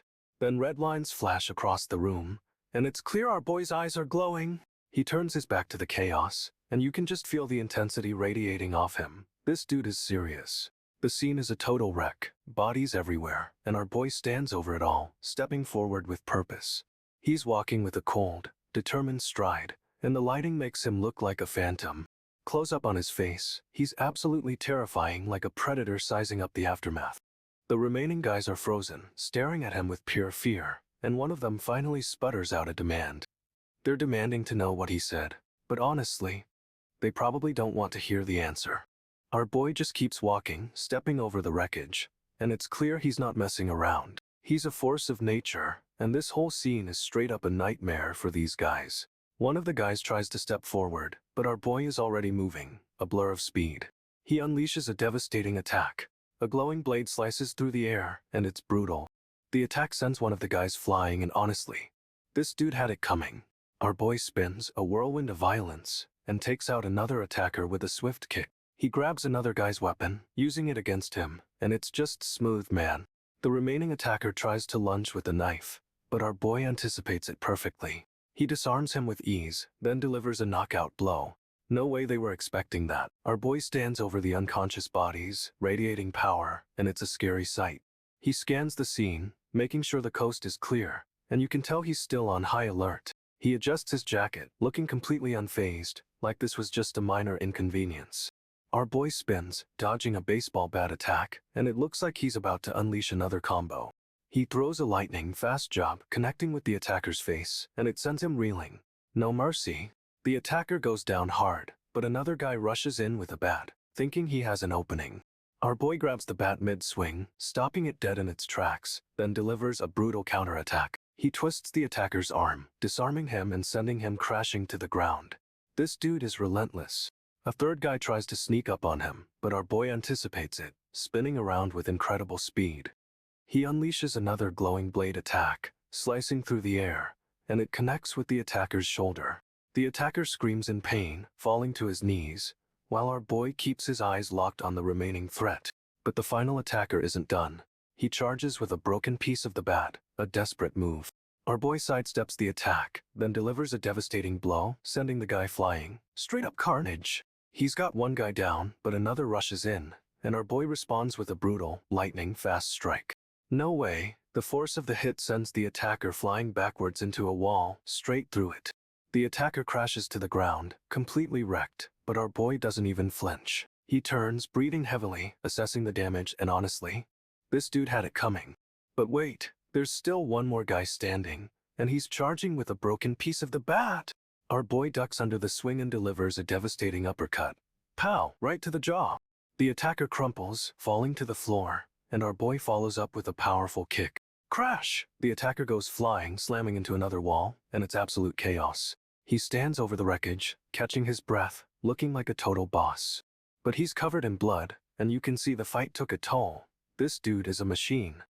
He's explaining how Dushik Che would have been a problem later, and that their plan hinged on taking him out. No hesitation, our boy wins up and delivers a brutal slap straight across the guy's face. Bam! The force of the hit sends the attacker reeling, and it's a total explosion of violence. He follows up immediately with another strike, a vicious elbow to the face. This dude is relentless. Thwack! Another hit lands, sending a spray of blood. It's absolutely brutal, but this guy started it. Ka! He connects with a powerful blow to the side of the head, and the attacker stumbles backwards. Pow! He keeps coming, delivering another devastating punch, and the attacker is getting completely wrecked. Our boy's going full force, delivering a relentless barrage of attacks. This is straight up terrifying. He's barely stopping, and the attacker is now a bloody mess, barely able to stand. It's intense. And just like that, the fight is over. Our boy stands over his defeated opponent, breathing heavily. He's wiping the blood off his hands, looking totally unbothered, and declares it's time to finish this. Suddenly, a bigger, angrier dude storms in, demanding to know what's going on. And honestly, this dude had it coming. The leader of the group arrives, looking furious, and starts yelling at everyone to stop the violence. But our boy doesn't care. He's already moving, closing in on the leader with a terrifying glare. The leader's goons try to intervene, but they're too slow. Our boy is a whirlwind of fists. He's taking them down one by one, a brutal, efficient display of combat skills. It's wild. The leader shouts "hater," but it's lost in the chaos, as our boy continues his relentless attack. He's delivering a series of devastating blows, sending bodies flying, straight up mayhem. The leader's security team is getting wrecked, completely overwhelmed by this dude's power. Someone screams, "What the hell is going on out there?" But honestly, everyone is about to be in trouble. He's stepping forward, walking into the auditorium, and everyone is staring. It's a total power move. The crowd erupts in confusion, shouting about where this kid even came from. It's a full-on claimer. Our boy keeps walking, face set, ignoring the chaos, and it's clear he's got a mission, no hesitation. He's scanning the crowd, eyes narrowed, searching for someone specific. This is getting intense. He spots his target, and his expression hardens. Whatever's about to happen, it won't be good. He turns his back to the crowd, and bro is radiating pure confidence. This dude doesn't fear anyone. He's standing tall, ready for whatever comes next, and honestly, this is straight up legendary. Okay, so our boy's boss gets roughed up badly and ends up at Bin Hospital. Talk about a mess. But things take a turn when someone yells "boss," and straight up Jelt's awake, looking for a fight. This dude is seriously injured, trying to jump out of bed even with a messed up arm and everything. He's huffing and puffing, clearly not thinking this through, but determined to get going anyway. He's staring intensely, eyes narrowed, like he's about to take on the whole hospital. No way. Another patient asks if it's him, but our boy just wants to be left alone, telling him to stop calling out. He explains he got into a scuffle and took a cab to the hospital. A simple explanation, but something's off. You can see the pain on his face, but honestly, this dude had it coming, acting all reckless. He's strapped to the bed with restraints, trying to break free, but it's not working, and it's kinda sad. However, even restrained, he's a force to be reckoned with. This man is a straight-up beast. Another patient starts laying it on thick, saying he heard our boy gave some kid a hard time. But our boy is not having it, immediately calling BS. He's clearly hiding something. He tries to play it cool, asking what kid they're even talking about, acting all confused. But the other patient keeps pushing, revealing he heard about a brutal beatdown. Yikes. Our boy finally cracks, admitting those goons, Go-seong and Seong-soo, kept coming at him and he almost gave up. However, just when he was about to lose, the kid suddenly showed up. Talk about a plot twist! And get this, The kid didn't just show up, he wiped the floor with those guys in a matter of seconds. Seriously, this kid is a straight-up prodigy, leaving everyone speechless with his skills. Our boy is totally shocked, realizing this kid is on another level, a true monster. He's staring off into space, completely lost in thought, and honestly, this whole situation is wild. Our boy's reminiscing about the kid, realizing he moved with insane speed and power. It's kinda scary. He's piecing it together, remembering the kid's cold stare and pinpoint accuracy, and it's hitting him hard. Suddenly, he flashes back to a mission. A sniper taking out targets with a single shot. No way! We see the flashback, fully a brutal, efficient takedown, and it's clear this kid was trained, just like him. Back in the present, he's connecting the dots, realizing the kid's movements mirrored that sniper's. Mind blown. But then, a coach bursts in, yelling about handball practice, totally interrupting the intensity. Everyone's confused by the coach's sudden entrance, and honestly, so are we. The coach is freaking out, claiming he saw something impossible, a blur of speed and a red streak. He's describing the kid's attack, and everyone is speechless, trying to process what happened. Our boy's just staring blankly, completely zoned out. This dude is straight up a different breed. Our boy apologizes, but he's already making a beeline for his little sister. Priorities, you know. He's cradling a soccer ball, and it's kinda sweet, but everyone is rushing him about handball practice. The coach and a couple of teammates are pushing for practice, insisting today's the only day Yang-chan is free. But our boy drops a bomb. He's walking his sister home first, and honestly, good for him. Everyone's shocked, especially the coach, who's questioning if this has happened before. It's a pattern. The coach explains his sister isn't feeling well, but our boy just looks totally unbothered. The coach and another kid seem resigned, like this is a regular occurrence. It's kind of funny. A sign shows they're in rooms 1-5, setting the scene for where they are. And then the coach just gives up, saying alright, while the little sister looks relieved. Our boy is straight up a family man, and it's a total 180 from his mercenary days. Respect. Our boy is thinking about making stew, but he gets interrupted by a bunch of girls gossiping. Talk about bad timing. They're straight up questioning why his brother doesn't look like him, which is a weird flex, honestly. One of them asks if Dayan is dating anyone, and our boy's sister looks totally flustered. Drama is brewing. They're all staring at him, and it's kinda creepy, but he just smiles and says his brother isn't dating anyone. He claims his brother hasn't been talking to anyone, but his sister looks like she knows something he doesn't. This dude's sister is totally giving him the side eye, like she's about to spill all the tea. But then, the girls suddenly vanish, leaving him confused. What was that about? He's left wondering what they were saying, and a single tear rolls down his face. This is getting intense. Our boy looks determined, and it's clear he's hiding something about his brother. No way he's being truthful. He's thinking about what they said, and it seems like he's realizing his brother F is dating someone. Oops. She's questioning why he doesn't have a girlfriend, and our boy's sister just freezes. Major internal conflict. Suddenly, she spots him and a couple of other guys walking toward them, and she totally panics. She blurts out a greeting, but it comes off super awkward. She's totally flustered. Bro. He asks if they're hanging out with friends, and his sister's face says it all. She's hiding something. He confirms they are, but his sister is still acting weird, and we know our boy isn't buying it. His sister is straight up staring him down, and this dude is realizing she knows about his love life. Oops. She's clearly shocked he doesn't know, and it's about to hit him.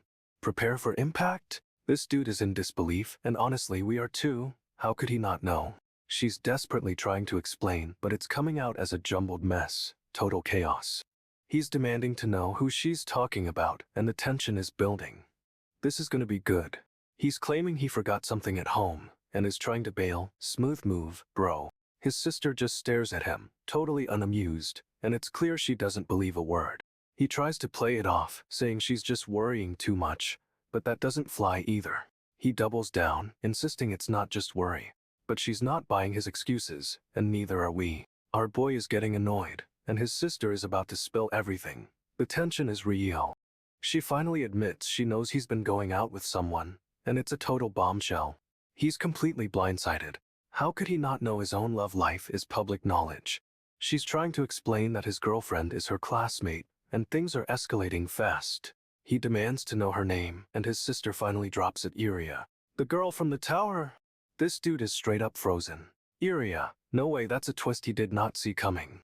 He's completely stunned, trying to process that Iria is his classmate, and his sister knows about her. But the shock quickly turns to annoyance as he realizes she's been spying on him. Okay, so things are heat-dotted. Our boy Ijin is straight up confronting this sketchy dude who's been messing with his sister. He's got this guy pinned, demanding answers, and honestly, this dude had it coming. But the guy starts spewing nonsense about a deal gone wrong and mentions a master. Sounds like trouble brewing.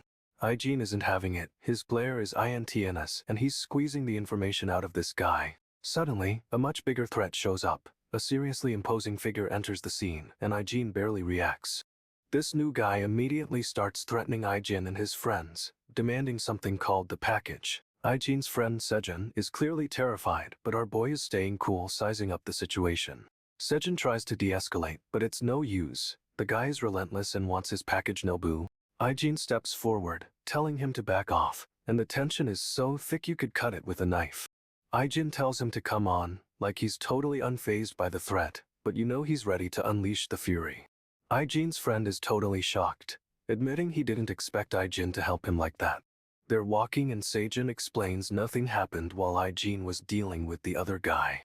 But then, this other dude, the big one, just straight up asks if Ijin went to the bathroom. Ijin gives him this icy stare and honestly, it's a power move. The guy keeps pushing, demanding to know what Ijin is doing there, and things are about to explode.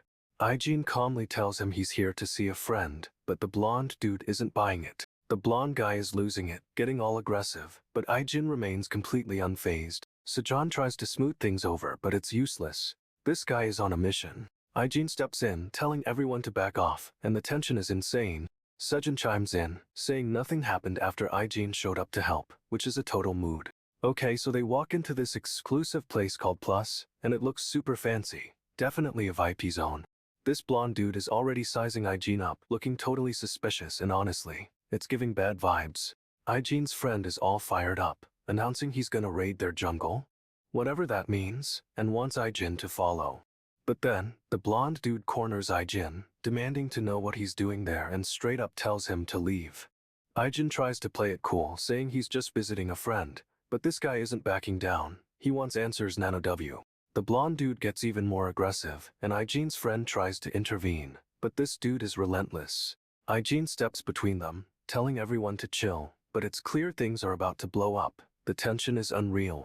Ijin's friend says nothing happened after he showed up, which is a total save, but the blonde guy doesn't believe a word.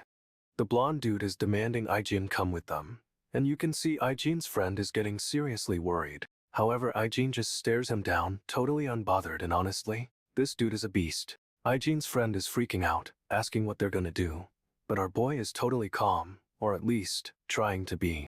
The blonde dude and his crew surround Ijin, and they're threatening to mess him up. Nice and easy, no way. But then a red-haired guy shows up, and he's immediately calling Ijin out for pretending to be scared. This dude sees right through him. The redhead thinks Ijin is putting on an act to throw them off, and honestly, it's a pretty good read. One of the crew doubts Ijin is smart enough to pull anything off, but the redhead isn't having it. He's ready to rumble. Suddenly, the crew member swings at the redhead, yelling duck, but Ijin's friend reacts fast and intercepts the blow. Whim, the redhead gets clocked and it's a brutal hit. You can practically feel the impact. The redhead stumbles back, and the crew is shocked. They clearly didn't expect that kind of resistance. Ijin's friend is looking pretty tough, demanding to know what's going on, and the redhead is straight up smirking. The redhead says Ijin finally learned to speak, hinting at some kind of backup plan, and honestly, this is getting intense. Ijin's friend is blaming himself for everything going down, straight up convinced it's his fault. The redhead cuts him off, telling him it's not his fault. This dude is surprisingly protective. The redhead's got a serious glare and a hand on Ijin's shoulder, demanding to know what's happening here. We get a close-up of the redhead's eye, and you can see he's not messing around. He's intense. He's got a scare near his eye, and a determined look, like he's ready for anything. The redhead adjusts his jacket, looking all confident and ready to throw down. This is his turf now. Ijin's friend is still panicking, repeating Ijin's name like he's worried something terrible will happen. The redhead is staring directly at Ijin, and honestly, it's a power move. He's assessing him. Ijin's friend is looking wrecked, totally freaked out, and you can feel his desperation. The redhead is clearly in charge, and he's sizing up the situation. This is about to get real. The redhead is laying it all out. Ijin's friend just sounds cool when he talks, and apparently, the redhead's copying him. Ijin's friend is trying to play it off, saying it just looks like he practiced. But the redhead isn't buying it. This dude is straight up denying it, but the redhead is not letting it go. They're bickering like an old married couple. Suddenly, a couple of guys stumble into the scene, and the redhead just loses it, yelling at them to get their act together. He's absolutely furious, screaming at them like they're the worst people on earth. This is a serious mood swing. The redhead's face is all twisted up, and he's threatening them, promising serious consequences. No way this ends well. He's got a menacing glare, ready to throw down, and you can tell he means business. This dude is terrifying. Then it happens. He swings, and one of the guys goes flying with a massive KO, straight up brutal. Another guy gets knocked back, and Ijin's friend is caught in the crossfire. This is a total mess. The redhead's still going, unleashing a flurry of attacks, and honestly, these guys had it coming. Ijin's friend is completely freaking out, flinching at everything. He's a mess right now. The redhead is still furious, demanding to know what's going on, but Ijin's friend can barely speak. He tries to explain he doesn't know anything, but the redhead isn't having it. This is escalating fast. Suddenly, the redhead grabs his friend by the collar, and this dude is not pleased. He's screaming at Ijin's friend, threatening him, and honestly, he's kinda terrifying. Ijin's friend tries to play it cool, but the redhead just tightens his grip. This is getting intense. Then, out of nowhere, Ijin's friend snaps and he delivers a brutal punch. Wow! The redhead is sent flying, crashing through a bunch of stuff. Boom! That was a serious hit. But the redhead is already back on his feet, looking absolutely enraged. This isn't over. He's unleashing another attack, and Ijin's friend is bracing for impact. This is gonna hurt. Ijin's friend is reeling, but he's already launching another attack. This dude is relentless. He's pummeling the redhead with a brutal combo, sending him flying again. No way! But the redhead just keeps bouncing back up, like a zombie. It's kinda creepy, honestly. Ijin's friend is shocked they're still standing, asking if they just get back up. The redhead is furious, and he grabs Ijin's friend again. This is escalating quickly. He wins up for a massive blow, and Ijin's friend braces for impact. This is gonna hurt bad. But Ijin steps in at the last second, blocking the attack with a terrifying stare. Whoa. Ijin's got this menacing grin on his face and says shit. Bro's about to unleash hell. Okay, so our boy Ijin and his crew are chilling after whatever mission just went down, and this dude is starving. He's straight up demanding food, and the other guys are like, we got you covered, promising instant ramen. Ijin's got 2 cups of ramen, and he's handing them off, but the blonde guy is totally side-eyeing him. The blonde dude asks if this is all Ijin got, but Ijin just confirms it with a simple, yeah. But then the blonde guy reveals he's been trash-talking some tech guys from Goseok, and Ijin is not amused. The blonde guy thinks he's hilarious, but Ijin is just flexing his grip on a metal bar. This is escalating fast. Ijin is laughing too, but it's a shit haha kinda laugh, and he's announcing they won't be seeing those Goseok guys again. He starts tearing into the ramen, and honestly, this dude had it coming, being so smug. The blonde guy is shocked Ijin is actually eating the ramen while threatening the Goseok tech guys. What a scene! Ijin's face is completely deadpan, like he's just casually destroying people while enjoying a snack. Ijin is holding this weird triangular prism, and it's all about tuna mayo. No way. He's handing it off to the redhead, who's tearing it open like she's defusing a bomb. The redhead is presenting the tuna mayo to someone, but the guy looks horrified. What is happening? Ijin casually grabs the tuna mayo back, looking all cool and collected, and the other guy is speechless. He's eating it now, and the redhead is asking if he started the fight. This dude is wild. Ijin is surrounded by snacks, including ramen and those weird yogurt things, but he's still got that tuna mayo.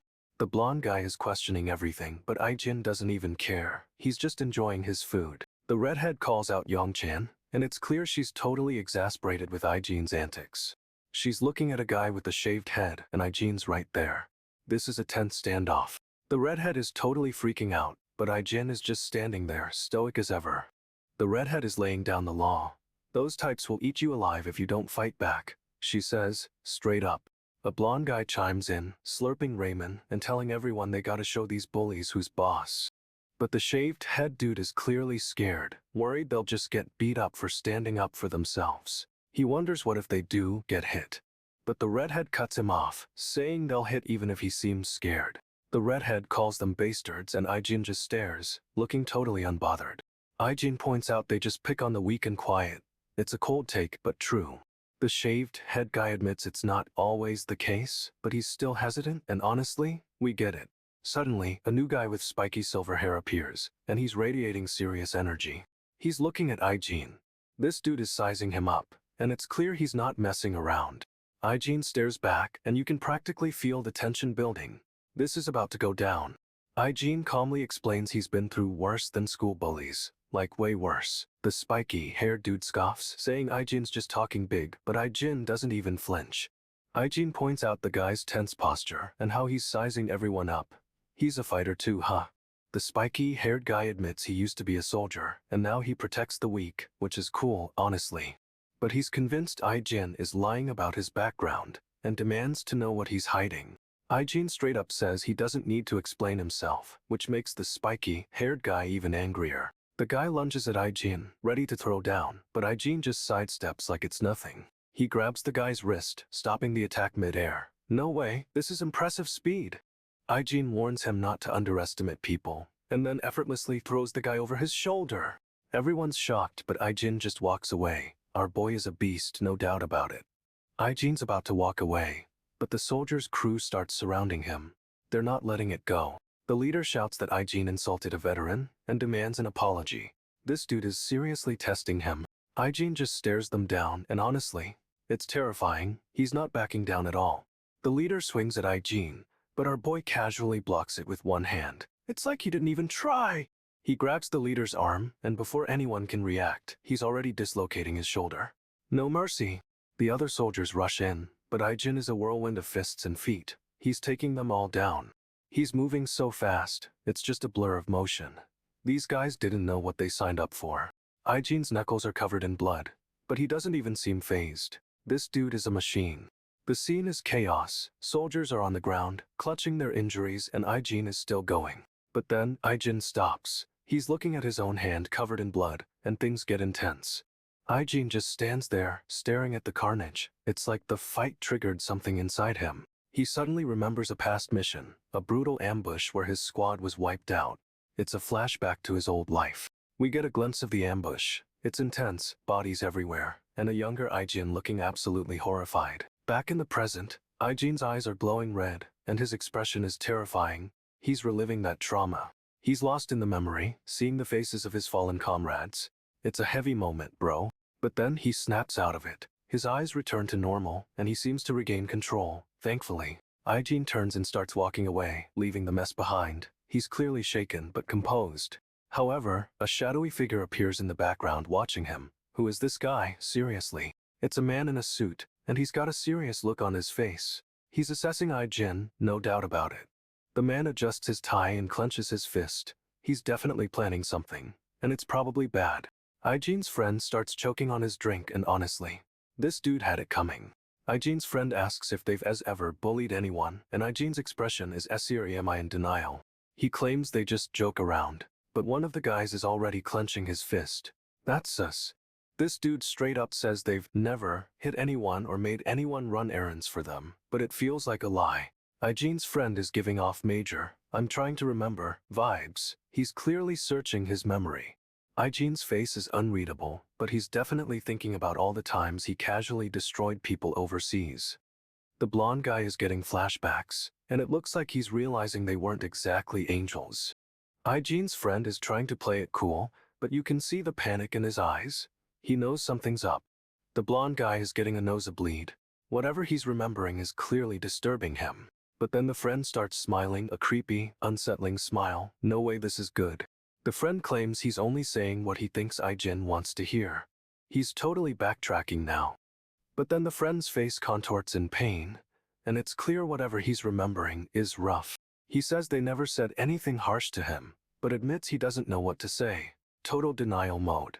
The blonde guy's face is turning blue, and seriously, it looks like he's about to pass out from the memories. However, the friend tries to regain control, forcing a smile, but it's creepy and doesn't reach his eyes. The blonde guy finally confesses, they did say some awful things, and he's a mess about it. Okay, so school's starting and everyone's noticing Jin and this girl are late, like, seriously late. They're walking in together, looking all cool and collected, but people are straight up gossiping. A blonde dude and a redhead are chatting, wondering where Jin's been, and the redhead is already suspicious. The girl keeps glancing around like she's expecting something, and it's kinda creepy, honestly. The redhead asks our boy about yesterday's team fight, but he looks totally confused by the question. She's staring at him, and he's noticing, which is awkward, and he's asking why she's looking at him. The redhead explains Jin was there earlier, but then disappeared, super mysterious, right? Everyone's now asking where Jin is, and this girl's like, he was here, but I don't know where he went. She seems totally unfazed by the questions, but something's definitely off with her vibe. The redhead presses her about Jin, but she just repeats he was there. This whole situation is weird. Okay, so a guy in a suit suddenly appears and tells everyone the chairman is at school right now. The redhead is confused, and the girl, Jin's sister, looks totally shocked, like, what is going on? She's thinking about how he came without telling her, and honestly, she's kinda upset about it. She's spiraling, wondering why their grandpa is even here in the first place.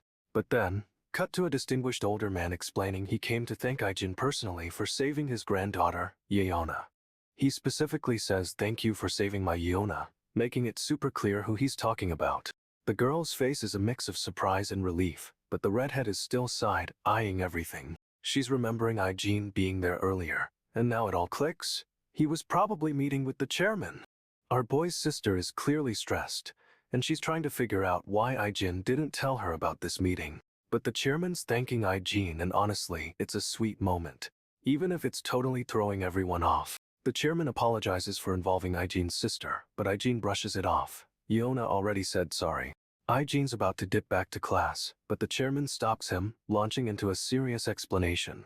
He straight up says an average teenager couldn't take down a squad of former Special Forces soldiers. However, their company has its own internal security team, so they're covered, right? But the chairman points out they can't protect Yeona at school. That's where Jin comes in. He explains the circumstances are different for an older guy like him, but a young girl like Yeona needs a normal life. Jin listens intently, and you can tell he's taking this seriously. He's always got his sister's back. The chairman's basically saying Jin is a special case, and he's relying on him to keep Yeona safe. Jin nods, confirming he understands the weight of the situation. This dude doesn't mess around. And with that, Jin heads back to class, leaving the chairman to his thoughts. Something tells me this isn't over. The chairman's explaining he only came to thank Yeona, but Jin's face says he doesn't buy it for a second. He pauses, and you can see Jin's internal alarm bells are going off. Something's definitely up. The chairman reveals SW's security team can't protect Yeona at school, and Jin's the only one who can. But he's not asking Jin to be a bodyguard. He's basically saying Jin is her protection. Jin accepts the responsibility, and the chairman looks relieved. This is a heavy burden for a high schooler.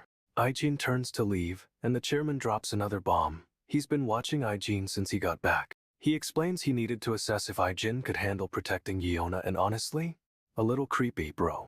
The chairman says he's impressed with Jin's skills, and he's confident he'll keep Yeona safe. High praise. Jin's walking the halls, looking intense, and it's clear he's already strategizing how to protect his sister. He stops, a determined look on his face. No one messes with his family, and that's a promise. The chairman explains he tried to find out why Jin was living as a mercenary, but couldn't. Talk about a dedicated search. He reveals his son spoke of Jin often, and it's clear this is more than just a job for him. It's personal. But because Jin completed the dangerous mission, the chairman was able to see his son again. Huge weight off his shoulders. Jin's face is unreadable, but the chairman keeps talking, saying he's grateful for everything. It's a surprisingly tender moment. The chairman finishes his story, and for a second, Jin looks vulnerable. No way, this dude doesn't show weakness. Jin silently vows he can't guard Yeona. It's a grim declaration, and the tension is building fast. We get a flashback, and Jin is looking seriously intense, like he's already planning a fortress around Yeona. He's recalling a mission gone wrong, and it's clear something terrible happened. This is gonna be a flashback to remember. Jin's reliving a chaotic battle, and honestly, his skills are insane, straight up a one-man army. But he's haunted by the fact he couldn't protect someone before, and he won't make that mistake again. This is where things get real. The chairman's laying it all out. SW's security team is legendary, built on generations of tradition. But apparently, they're also seriously arrogant, and he thinks they're too proud for their own good. He drops a bomb. He's asking Aijin for another favor, naturally as a paid assignment. This dude, Jaehoon, is questioning the chairman's request. He's not thrilled with Aijin being involved. Aijin just stares him down, radiating intensity. You can practically feel the pressure. Jaehoon is clearly rattled, and his face says it all. He's realizing he messed with the wrong guy. He tries to act tough, but the sweat is giving him away, and honestly, this dude had it coming. Aijin's just standing there, totally unfazed. Bro doesn't even blink. It's wild. Jaehoon backs down, admitting he understands. Aijin is a force of nature, straight up. Class is starting, and Aijin's already a total boss, suit and tie, straight up outshining everyone. A girl tries to get his attention, but Aijin's laser focused. He's got other things on his mind. The teacher tells everyone to open their books, but a classmate is slumped over, clearly exhausted. Aijin's flashback continues, and we see him staring intensely. He's replaying everything in his head. He's remembering the mission, and it's brutal. He's seeing the battlefield again, no doubt. This dude is clearly haunted by something. You can see the pain in his eyes. It's heavy. He's recalling the weight of responsibility, and it's crushing him. He feels like he failed. But then he clenches his fist, making a decision. Aijin won't let history repeat itself, period. He's bracing himself, preparing for whatever's next. Our boy is about to go into beast mode. And honestly, the look on his face says it all. Aijin is ready to protect everyone, no matter the cost. Aijin's focused on the tired classmate, and suddenly remembers a crucial medical skill. Treating exhaustion! He swiftly grabs a pressure point, and the kid instantly perks up. No way. Okay, so our boy Aijin is at SW Group headquarters, a massive, futuristic complex meeting with the CEO. Turns out the CEO is looking for someone to take care of a problem, and Aijin is their top candidate. He's led to the men's locker room, and honestly, it feels super sus from the jump. Aijin's changing when he spots a guy staring at him. Creepy vibes, and this dude is definitely sizing him up. The guy asks if Aijin is the mercenary, and Aijin confirms, thinking he's handling things calmly. But then the guy straight up attacks. No way, this is a total ambush. Aijin barely dodges. Aijin quickly disarms the attacker, and it's clear this guy wasn't just some random fighter. He's skilled. Another guy jumps in, and Aijin realizes this is a coordinated hit, but he's not worried. He's handling it. Aijin subdues them both easily. But then a third attacker emerges from the shadows, looking seriously dangerous. This dude's got a weapon, and Aijin's wedding ring glints as he prepares to fight. Things are about to get messy. The CEO explains they've made arrangements for Aijin to experience what the security team does. Aijin cuts him off, saying he wants to feel what being on the security team is like. He's not messing around. One of the security team members overhears and wonders if Aijin wants to be a bodyguard, which is kinda obvious. The security team leader steps in, revealing his team only escorts Yona, super exclusive, ha. Aijin asks if he's going to join the training, and honestly, the security team leader looks annoyed. The team leader explains they're only escorting Yona, but Aijin's expression says he's not buying it. Aijin still got that mercenary stare. This dude is focused and ready for anything, seriously. The CEO explains the program will give Aijin a feel for the security team's capabilities. Aijin's expression doesn't change, like he already knew this was a test. This boy is always 10 steps ahead. But the CEO's words feel off. Something's definitely up, and Aijin knows it. The team leader announces a new student will be joining their training for a few days, and everyone looks skeptical. Someone blurts out the new student is in the same class as Sochiko from Team 3. Apparently, he's a transfer. The team leader explains the chairman approved this kid to participate and learn about their field. But the team is still side, eyeing everything. One of the team raises his hand, clearly questioning this whole situation, and Aijin just stands there stoic as ever. The new student thanks them for letting him join, but it feels off, like he's trying too hard to be polite. The security team starts walking away, but our boy Aijin is right behind them. He's not letting this new guy out of his sight. Aijin's eyes are locked on the new student, and you can tell he's analyzing every single detail. This dude doesn't miss a thing. They enter a massive training area, and honestly it looks intense. All kinds of equipment in a huge space. The security team is all lined up, and Aijin's just watching. He's letting everyone settle, but bro is scanning. But something's definitely up with this new student. His expression is unreadable, and Aijin knows it. Aijin's totally focused on the new student, and this woman. She's observing as them both, thinking about how the new guy will fit in. She muses he'd look good in a suit, but honestly, it's a weird thing to focus on right now, right? The team leader is walking with a gray-haired guy, and Ijin is right there, tailing them closely. No way he's letting them out of his sight. Ijin's eyes are locked on the gray-haired dude, and you can tell he's sizing him up. This isn't a friendly meet and greet. The gray-haired dude is totally unaware, just strolling along, but Ijin is practically radiating danger. Something's about to go down. The team leader and gray hair enter a room, while Ijin stays back, assessing the situation. Our boy is playing the long game. This woman is intense, staring straight ahead with a steely gaze. She's definitely in charge here. She's got a serious look on her face, and a slight smirk, like she knows something we don't. This is getting interesting. She's checking out the new guy, and Ijin is still watching, but there's a shift in his expression. He's definitely onto something. She and the gray-haired dude are walking together, looking all-powerful, but Ijin's gaze is unwavering. He's not buying it. The security team is sprinting and Ijin suddenly decided he needs to double their pace. This dude is serious. Ijin's yelling at them to pick it up and stay in formation, but they're clearly struggling to keep up. It's brutal. He's pushing them hard, demanding more speed, and you can see the strain on their faces. No mercy from our boy. The team is absolutely gasping for air, and one guy is straight up collapsing, but Ijin doesn't even flinch. Ijin's expression is ice cold. He's not showing a hint of sympathy. This dude is a machine. He's watching the fallen guy, and honestly, it's like he's assessing if he's a liability. Harsh, but realistic. The team leader is yelling at everyone to get moving, but Ijin is already several steps ahead. He's leading the charge. Ijin's scanning the hallway ahead, and he spots something. A subtle change in the atmosphere, maybe? He stops dead in his tracks, and his eyes narrow. Whatever he saw, it's got him on high alert. Ijin's got a steely gaze, a piercing look, and a small smirk. He's found what he was looking for. Ijin's teammate is questioning if he trained before this, because he's straight up too good, no cap. A woman in a suit observes Ijin, and her expression is calculating, to say the least. She's sizing him up. The team leader is clearly stressed, and he's trying to figure out what Ijin's deal is. He's rattled. Ijin continues to push his team, and it's clear they can't match his pace. This is a brutal assessment. Another teammate voices his disbelief, pointing out Ijin's inhuman stamina. This dude is a monster. The woman in the suit is looking at Ijin with a strange expression, almost admiration. But it feels off. Ijin notices the woman's gaze and his eyes narrow. He's not letting anything slip past him, ever. The team leader is panicking, and he's now convinced something is up with Ijin. He's seeing the signs. The woman's face is a mask of composure, but she's hiding something. She's playing a game, and Ijin knows it. The team leader's face is contorted in fear, and he's realizing they're way out of their depth.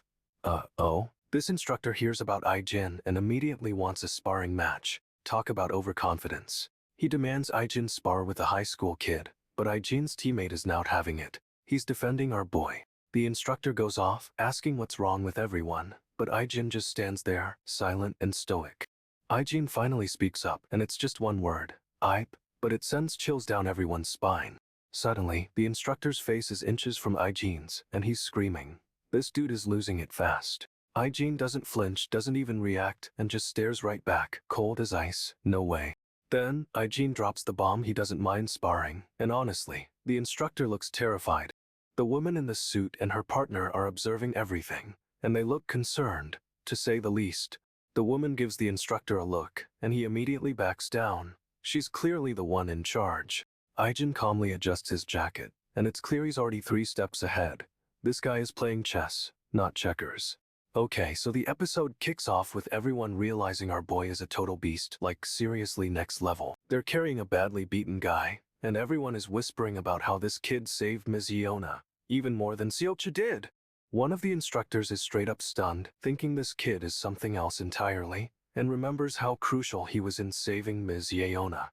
We cut to Ms. Yeona and the instructor, and they're getting a serious warning about something. It's ominous, trust me.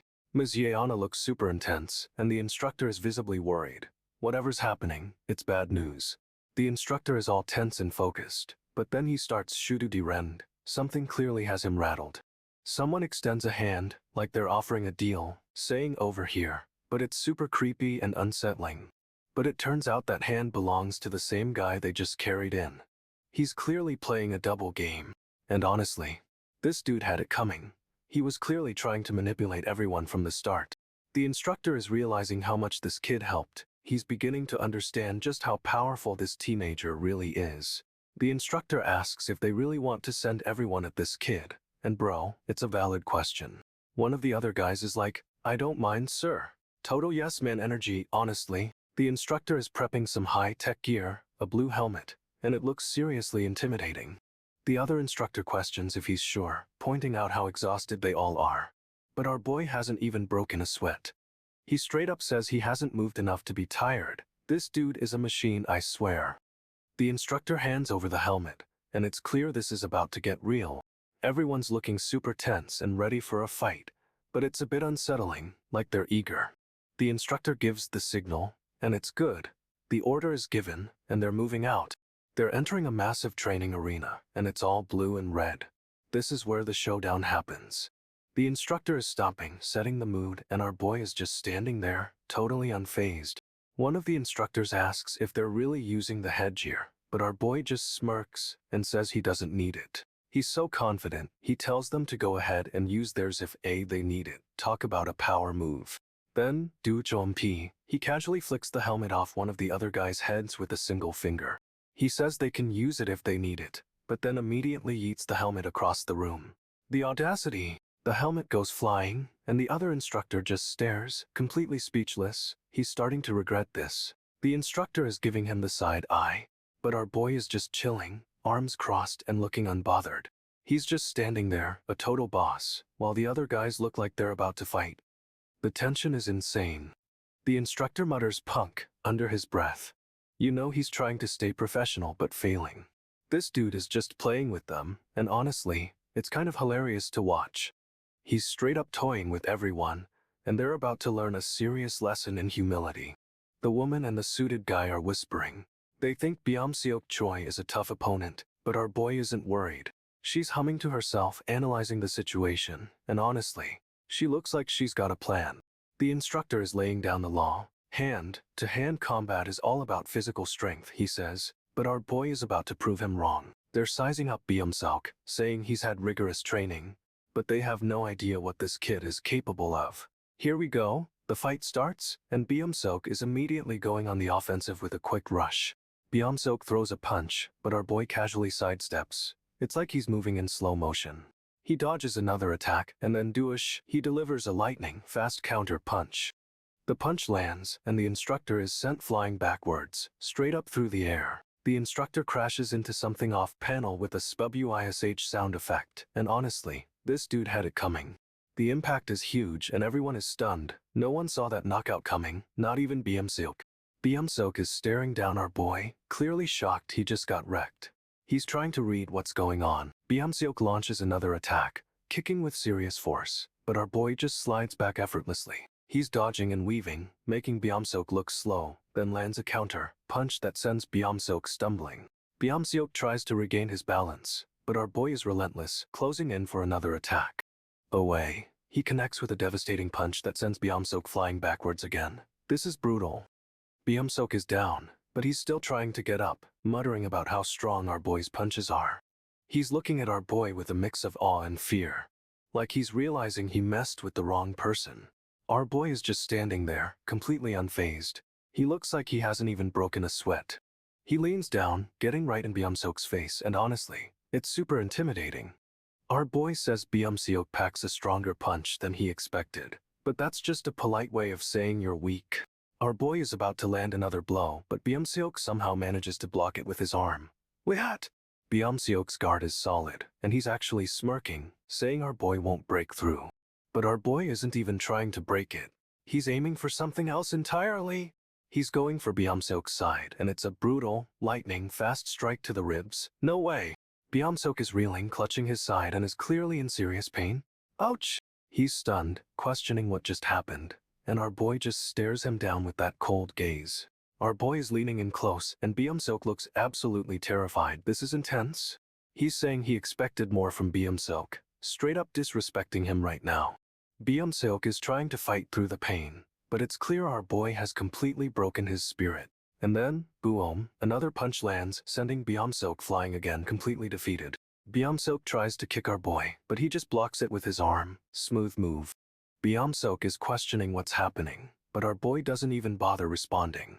Our boy grabs Byung-seok's leg and swings him around. This is brutal and fast. He slams Byung-seok into the ground, and honestly, this dude had it coming. Byung-seok is trying to get up, but our boy is already on top of him, pinning him down. He's delivering a series of rapid-fire punches. It's a complete beatdown. Byung-seok's knuckles are busted, but he's still trying to fight back. Respect. But it's not working. Our boy delivers another punch, and Byung-seok is sent flying. This is just unfair at this point. He's yelling at Byung-seok, telling him he thought he could target his knees like that. Our boy is clenching his teeth, looking absolutely furious. He's not messing around. Our boy delivers a crushing blow to Byung-seok, and it straight up sends him reeling back. Byung-seok tries to counter, but our boy just swats it away, like it's nothing. He's got Byung-seok cornered now, unleashing a flurry of punches. This is a total beatdown. Byung-seok is getting demolished, but he's still trying to fight, even with blood dripping from his mouth. Our boy's eyes are narrowed, cold as ice. He looks absolutely terrifying right now. He's gritting his teeth, showing off his fangs. This dude is a predator unleashed. Daeyeon asks if Ijin is out with a friend, but her dad says he's taking care of something and will be late. Her dad thinks Ijin shouldn't be out so late, but he's sure our boy will be okay if he avoids trouble. Daeyeon looks skeptical, and honestly, she has a right to be worried about this dude at night. Meanwhile, some thugs are getting absolutely wrecked, looking miserable after a beatdown. A man arrives on the scene and straight up tells them they're a disgrace to the profession. He's standing over them, looking down like the ultimate boss, and the scene is intense. This dude's clearly a pro, and those thugs messed with the wrong guy, big time. The man, furious, announces he's gonna train Ijin like never before, and straight up, the intensity is insane. He's laying down the law, and the guys around him look absolutely terrified of this training regime. Ijin's dad sighs, clearly annoyed he has to deal with this, but he's letting the training happen anyway. Someone asks, huh? They're clearly confused about what's going on, and honestly, who isn't? A woman and a man watch Ijin, and she looks super concerned. Something's off, and she knows it. Ijin starts walking forward, taking deliberate steps, and the atmosphere is heavy with anticipation. He's walking with purpose, and you can tell he's about to unleash something serious. No way this is good. The woman asks, well, now. She's sensing the same thing, and it's definitely a bad omen. Ijin's dad sees what's happening, but it's too late. This dude is already in full mercenary mode. Ijin's about to dive into this intense training, but I have a feeling it's more than just physical. Ijin and his crew roll up in a fleet of luxury cars. They're making a statement, bro. The woman with them gets escorted into the back of a car, looking totally uneasy about this whole situation. Ijin's dad's giving orders, and honestly, he looks like he's about to drop a bomb. He tells someone to get in the back, and Ijin's just standing there, taking it all in. The car speeds off, and you can see the tension radiating from everyone inside. This is intense. Inside the car, the driver is looking straight ahead, and he's clearly focused on something. He's speeding like railway speeding, and his expression is super serious. No joke. He glances at Ijin in the rearview mirror, but our boy doesn't even flinch. This dude is ice cold. The driver's thinking about the mission, and it's clear this isn't just a joyride. It's serious business. He's driving like a maniac, and you know this is about to escalate quickly. No way this ends well. The woman straight up reveals she runs SW Subsidiaries, an entertainment agency no less. She asks Ijin if he's interested in becoming a bodyguard, and honestly, it's a weird flex. Ijin's thinking about his dad's orders and those guys in the back. Something's not adding up. He wonders what they're up to, but then remembers his dad never tells him anything. Classic parent move. The car's flying down the road, and Ijin's just staring out the window, processing everything. He's totally focused, though. This dude doesn't miss a single detail, even when he's trying to chill. The driver keeps glancing in the rearview mirror, but Ijin doesn't react. He's completely unfazed. The driver is pushing the car to its limits. He's clearly in a hurry, and it's kinda scary. Ijin's mind is racing, piecing together the clues and realizing this mission is way bigger than he thought. He's determined to find out the truth, and you know our boy isn't gonna rest until he does. Ijin gives a simple yes, and the woman immediately assesses him. She thinks he'd be pretty good at this bodyguard gig. She lays it all out. They held back during the fight because he's inexperienced. But he actually had a huge advantage. Aijin explains that if they'd gone all out, he would have crushed them, straight up, no contest. The driver, who's been silent, finally scowls. He's clearly not thrilled with this conversation. The woman responds, saying she expected Aijin to brag about beating up bodyguards, but he's not doing that at all. She's genuinely surprised by his humility, and it's kinda sweet, honestly. Aijin continues, explaining he started with a greater advantage over them, which is a total power move. The driver's still giving Aijin the side eye, but Aijin doesn't even notice. He's too focused on the mission. But the woman realizes something's up with the driver. He's clearly hiding something, and it's bothering her. She's starting to suspect this whole mission is way more complicated than she thought. And our boy's right in the middle of it. Aijin and the two bodyguards are standing in front of a secure door. They've been waiting for an hour. But the guy inside hasn't even flinched. Inside, a woman is at her desk, completely unfazed, while Aijin's team is getting increasingly frustrated with the standoff. The woman calmly explains they're testing Aijin's resolve, seeing if he'll crack under pressure. She's playing mind games. The driver is furious, thinking this is a waste of time, but the woman shuts him down, insisting Aijin is different. However, she's starting to realize the driver is acting weird. He's definitely hiding something from her. Aijin casually points out the driver's unease, and the woman immediately understands. This dude is straight up suspicious. The driver tries to play it cool, but the woman presses him, demanding to know what he's not telling her. He finally admits he's been getting strange calls, warnings about Aijin. Someone wants him gone. The woman is shocked. Someone is actively trying to sabotage the mission, and she wants to know who.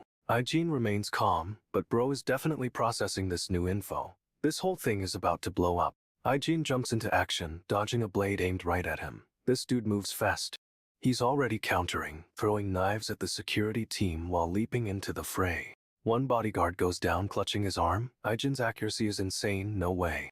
Aijin grabs another bodyguard, using him as a shield against incoming fire. It's brutal. But the driver's not backing down. He's firing at Aijin, determined to finish the job. Aijin disarms the driver with a swift kick, sending the gun flying, straight up textbook.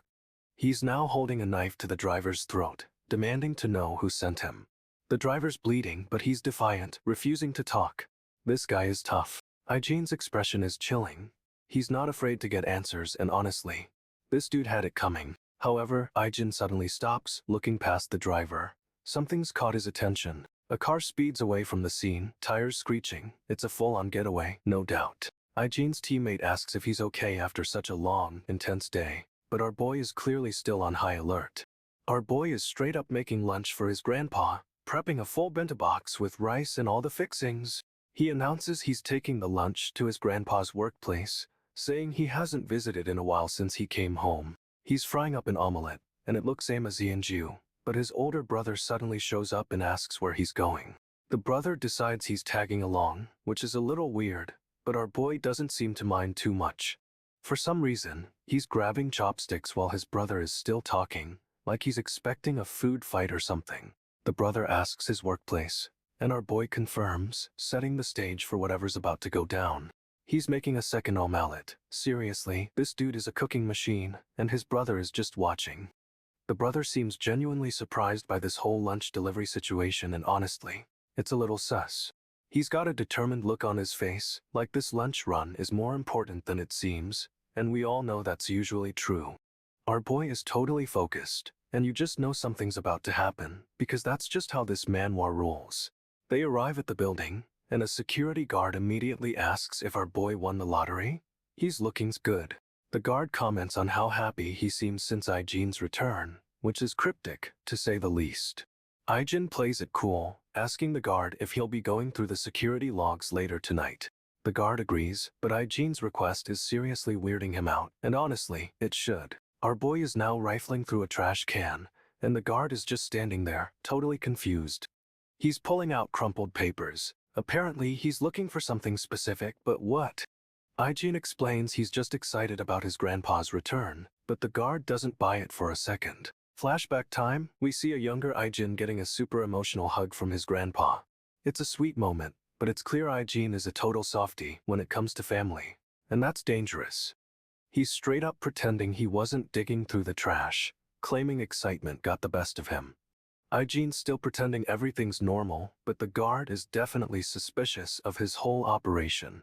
Suddenly, a flashy yellow sports car screeches to a halt, and a super buff dude jumps out, looking for a parking spot. This dude is straight up blocking the way, yelling about space, and honking like a maniac. Ijean's grandpa calmly steps out of the car, but the muscle-bound guy isn't backing down. He's ready for a fight. Grandpa asks him to move, but the guy just scoffs, and then throws a coffee cup at Ijean's grandpa. No way! Ijean's grandpa barely flinches, but Ijean's eyes are locked on the attacker, and you can feel the tension building. The attacker starts walking toward Ijean's grandpa, still holding a coffee cup, and is totally unaware of what's about to hit him. Ijean moves so fast it's a blur, and delivers a lightning-fast kick that sends the guy flying through the air. The attacker lands with a flop, coffee cups scattering everywhere, and is completely stunned. This dude got wrecked. Ijean is just standing there expressionless while his grandpa looks on, and honestly, this dude had it coming. The buff guy's buddy yells from the car, asking him to toss out the trash, but it's a terrible idea. However, the guy ignores his friend and demands Ijean's grandpa hand over the trash instead. What a jerk. Ijean's grandpa just stares him down, and this dude clearly doesn't realize who he's messing with. The woman in the car suddenly says she just noticed something, and the muscle-bound guy spins around. He's about to confront her, but Ijean's grandpa immediately clocks him in the head with the coffee cup. The guy crumples, and Ijean's grandpa just stands there, looking completely unfazed, straight up savage. Ijean is still standing there, watching everything unfold, and it's clear he's ready to step in if needed. The woman in the car is smiling, like she knew exactly what would happen, and honestly, same. Ijean's grandpa is now facing the camera, and he's looking intensely. This is a warning to anyone else. The muscle-bound guy is still down for the count, and Ijean's grandpa is just casually walking away, bro. Ijean and his new friend are strolling down the street, looking like a cute couple, honestly. Suddenly, Ijean's grandpa appears, looking surprisingly chipper, and asks what they're up to. Ijean's friend says they were just grabbing something to eat nearby, but Ijean cuts in. He knows his grandpa's cooking is way better. The grandpa glances at Ijean with a knowing smile, and it's clear these two have a special bond. But the grandpa isn't letting them off the hook that easily. He wants to know exactly where they were going. Ijean's friend starts to explain, but the grandpa interrupts, clearly not buying it. Ijean steps in, explaining they were just checking out a new restaurant, but his grandpa is still suspicious. However, Ijean's friend quickly covers for him, saying they were just admiring the scenery. The grandpa narrows his eyes, but then his expression softens. He's playing along now, bro. Ijean's friend smiles, relieved, and the three of them continue walking. It's a total family moment. Ijean's friend is totally clinging to him, blushing like crazy. It's kinda adorable, honestly. The grandpa casually mentions they're headed home, and Ijean's friend quickly agrees. Smooth recovery! But the grandpa isn't done. He's straight up hinting about staying over at Ijean's place all night. Ijean's friend is mortified, but the grandpa just gives her a playful glance. This dude is a menace. Ijean's friend tries to play it cool, pretending she's just checking her phone, but it's not working. However, Ijean's friend quickly leans into Ijean, using him as a shield. Total power move! The grandpa is completely unfazed, and another man joins them, looking equally mischievous. No way. The second man chimes in, suggesting they all hang out in the rooms all night. This is getting wild. Ijean's friend is a mess, completely flustered, but the grandpa just laughs it off. He's loving this. And honestly, the grandpa is just a master manipulator. He's setting everything up perfectly. Okay, so Ijean and his friend walk up to the building, and then wait for it. Ijean spots his grandpa going through the trash. Someone asks what the heck that kid is doing there, and why he's digging through garbage, seriously. But then Ijean's friend recognizes him. It's the security guard from when they grabbed Ijean. No way! She explains it to Ijean, saying this is the grandpa that was at the house when they took him, and it all clicks. Ijean's friend thinks he just looked familiar from seeing him around, and that's why she recognized him. However, the grandpa is totally shaking his head, like he knows more than he's letting on. Suspicious? Ijean's friend is relieved and smiling, and our boy is giving her this little smirk. It's kinda cute. The other man looks at Ijean with a serious expression, and honestly, it's kinda intimidating. Ijean's friend is still smiling, but the man's stare is giving me chills. Something's definitely up. And the man's face, he's clearly plotting something, bro. You can see it in his eyes. Okay, so the older man with the sling is chuckling, saying he didn't think this dude even knew how to smile. What a weird flex. Everyone is staring at the younger guy, commenting on how he straight up looks like a teenager. It's kinda creepy, honestly. The woman starts handing out food and a water bottle, but the older man interrupts, saying guys like them don't do nice things. He's got a point. They're definitely hiding something, and it's throwing everyone off balance. Then, out of nowhere, this man suggests they all go grab a bite to eat, and the younger guy just agrees, so casually. They start walking, and you can just feel the tension building. Something's about to go down. I'm telling you. Okay, so our boy's boss is meeting with a mysterious man in a suit, and things are immediately tense. The man asks about Aijin, the kid, and honestly, it's kinda creepy how casually they talk about him. The boss says Aijin is finishing up training, but then the man asks what exactly he's training up for. The man seems super suspicious, and the boss is trying to downplay Aijin's abilities, but it's not working. Suddenly, the boss's assistant gets a notification on her tablet. It's a live feed of Aijin's training session. No way! She's trying to subtly check it, but the man notices and asks what she's looking at. Bro, the pressure is real. She tries to play it off, but the man is persistent and she reluctantly shows him the feed. Oh no. And straight up, the screen shows Aijin absolutely demolishing his training partners. This dude is a beast. The man's face is priceless. He's clearly shocked by what he's seeing, and honestly, he deserves it. The assistant looks over at the feed, and her eyes widen. She's realizing just how dangerous Aijin really is. The boss is worried. He explains they can't have a minor getting hurt, or the media will go wild. Meanwhile, Aijin's at the gym and his trainer asks what's up, noticing he's holding back during training. Aijin plays it cool, saying he didn't know how things were done before, and doesn't want trouble. But the trainer isn't buying it. He's seen Aijin unleash his full power, and knows something's off. The trainer presses him, saying Aijin was way more intense during their last session, and demands answers. Aijin just stares him down, refusing to explain, and honestly, this dude is giving off major leave me alone vibes. The trainer tries to push further, but Aijin cuts him off, and it's clear he's reaching his limit. However, Aijin quickly composes himself, but the trainer clearly sees he was hiding something. Back with the boss, he's still stressed about Aijin getting hurt and creating a scandal. No cap. And that's it for now. The tension is building, and Aijin's secrets are about to explode. I can feel it. Aijin's explaining he only got into security because of his family and Yeona, but it's not that simple. But everything clicked when Yeona got kidnapped on his watch, and straight up, that's a heavy moment.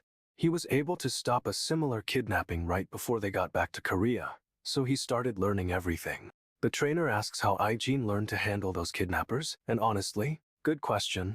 Aijin drops a bomb. He learned it all on the streets where he used to live. No way. The trainer's speechless, and you can see the realization dawning on his face. Aijin's past is clearly way darker than anyone realizes, and this dude is hiding so much. The trainer tries to get more info, but Aijin is shutting it down, and honestly, respect the boundaries. However, Aijin quickly calms down, but the trainer isn't fooled for a second. He knows something's up. Our boy is a total enigma and the tension is building. I'm telling you, it's about to pop. So, a teacher catches Aijin and his friends near the men's locker room. Super awkward timing, honestly. The teacher, Ms. Ji-yoon, is asking Aijin about his intentions, and he's trying to play it cool. Aijin explains he just thinks it's a good opportunity to help out, since he doesn't work like Yeona. However, she's clearly not buying it and is giving him a serious look. This is about to get interesting. She presses him, and he's trying to downplay his skills, but she sees right through it. Aijin's getting visibly frustrated, and his face is straight up screaming, "Leave me alone." Ms. Ji-yoon doesn't back down, and her expression is unreadable. This is a power move. Aijin's internal monologue reveals he's trying to avoid getting dragged into another situation. But the trainer is watching everything unfold and is totally suspicious. He's connecting the dots. Aijin glances over, catching the trainer's gaze, and the tension is TUGK. This dude is about to explode. Aijin's thinking about food, cup noodles and triangle kimbap, because apparently, he misses Korean snacks while in the US. Ms. Ji-yoon asks if he's sure he doesn't want anything to eat, and he insists he's good, but she's totally reading between the lines. He says he shouldn't be eating with her if he's supposed to be guarding her, and she's soak. No way did she expect that. She's completely caught off guard, eyes wide, asking, this is escalating fast. Suddenly, someone throws something at Aijin, splattering him with liquid, and he's staring daggers at whoever did it. The trainer is now questioning why Ai-jin is even eating with Ms. Ji-yoon, and it's clear he's piecing everything together. Ms. Ji-yoon defends Ai-jin, saying he's helping her, but the trainer isn't buying it for a second. He's onto something. Ai-jin tries to shut down the conversation, but the trainer presses on, wanting to know what Ai-jin was doing near the locker room. Ai-jin insists he was just passing by, but the trainer's expression says he doesn't believe a word. This dude is relentless. Ms. Ji-yoon confidently backs up Ai-jin's story, claiming he was helping her, and honestly, that's a power move. Ai-jin confirms everything is okay with Ms. Ji-yoon, but the trainer's already whispering to a student, plotting, for sure. Ms. Ji-yoon asks if Ai-jin's alright, and he just says yeah, super stoic as always. This dude is a machine. The trainer is now openly questioning why Ms. Ji-yoon brought Ai-jin to this convenience store. It's near his house, and she totally planned it. Ms. Ji-yoon is playing it cool, saying she's hungry, but the trainer is not fooled. He's starting to see through her. The trainer confidently states Ms. Ji-yoon even smiles while she insults people, and bro, that's a savage level of observation. She tries to act innocent, asking if he's really okay, but Ai-jin just brushes it off. He's deflecting like a pro. The trainer presses further, asking if this is how she usually acts, and honestly, she's cornered. Ms. Ji-yoon insists it's not like her, and Ai-jin's trainer doesn't buy it for a second. She's a master manipulator.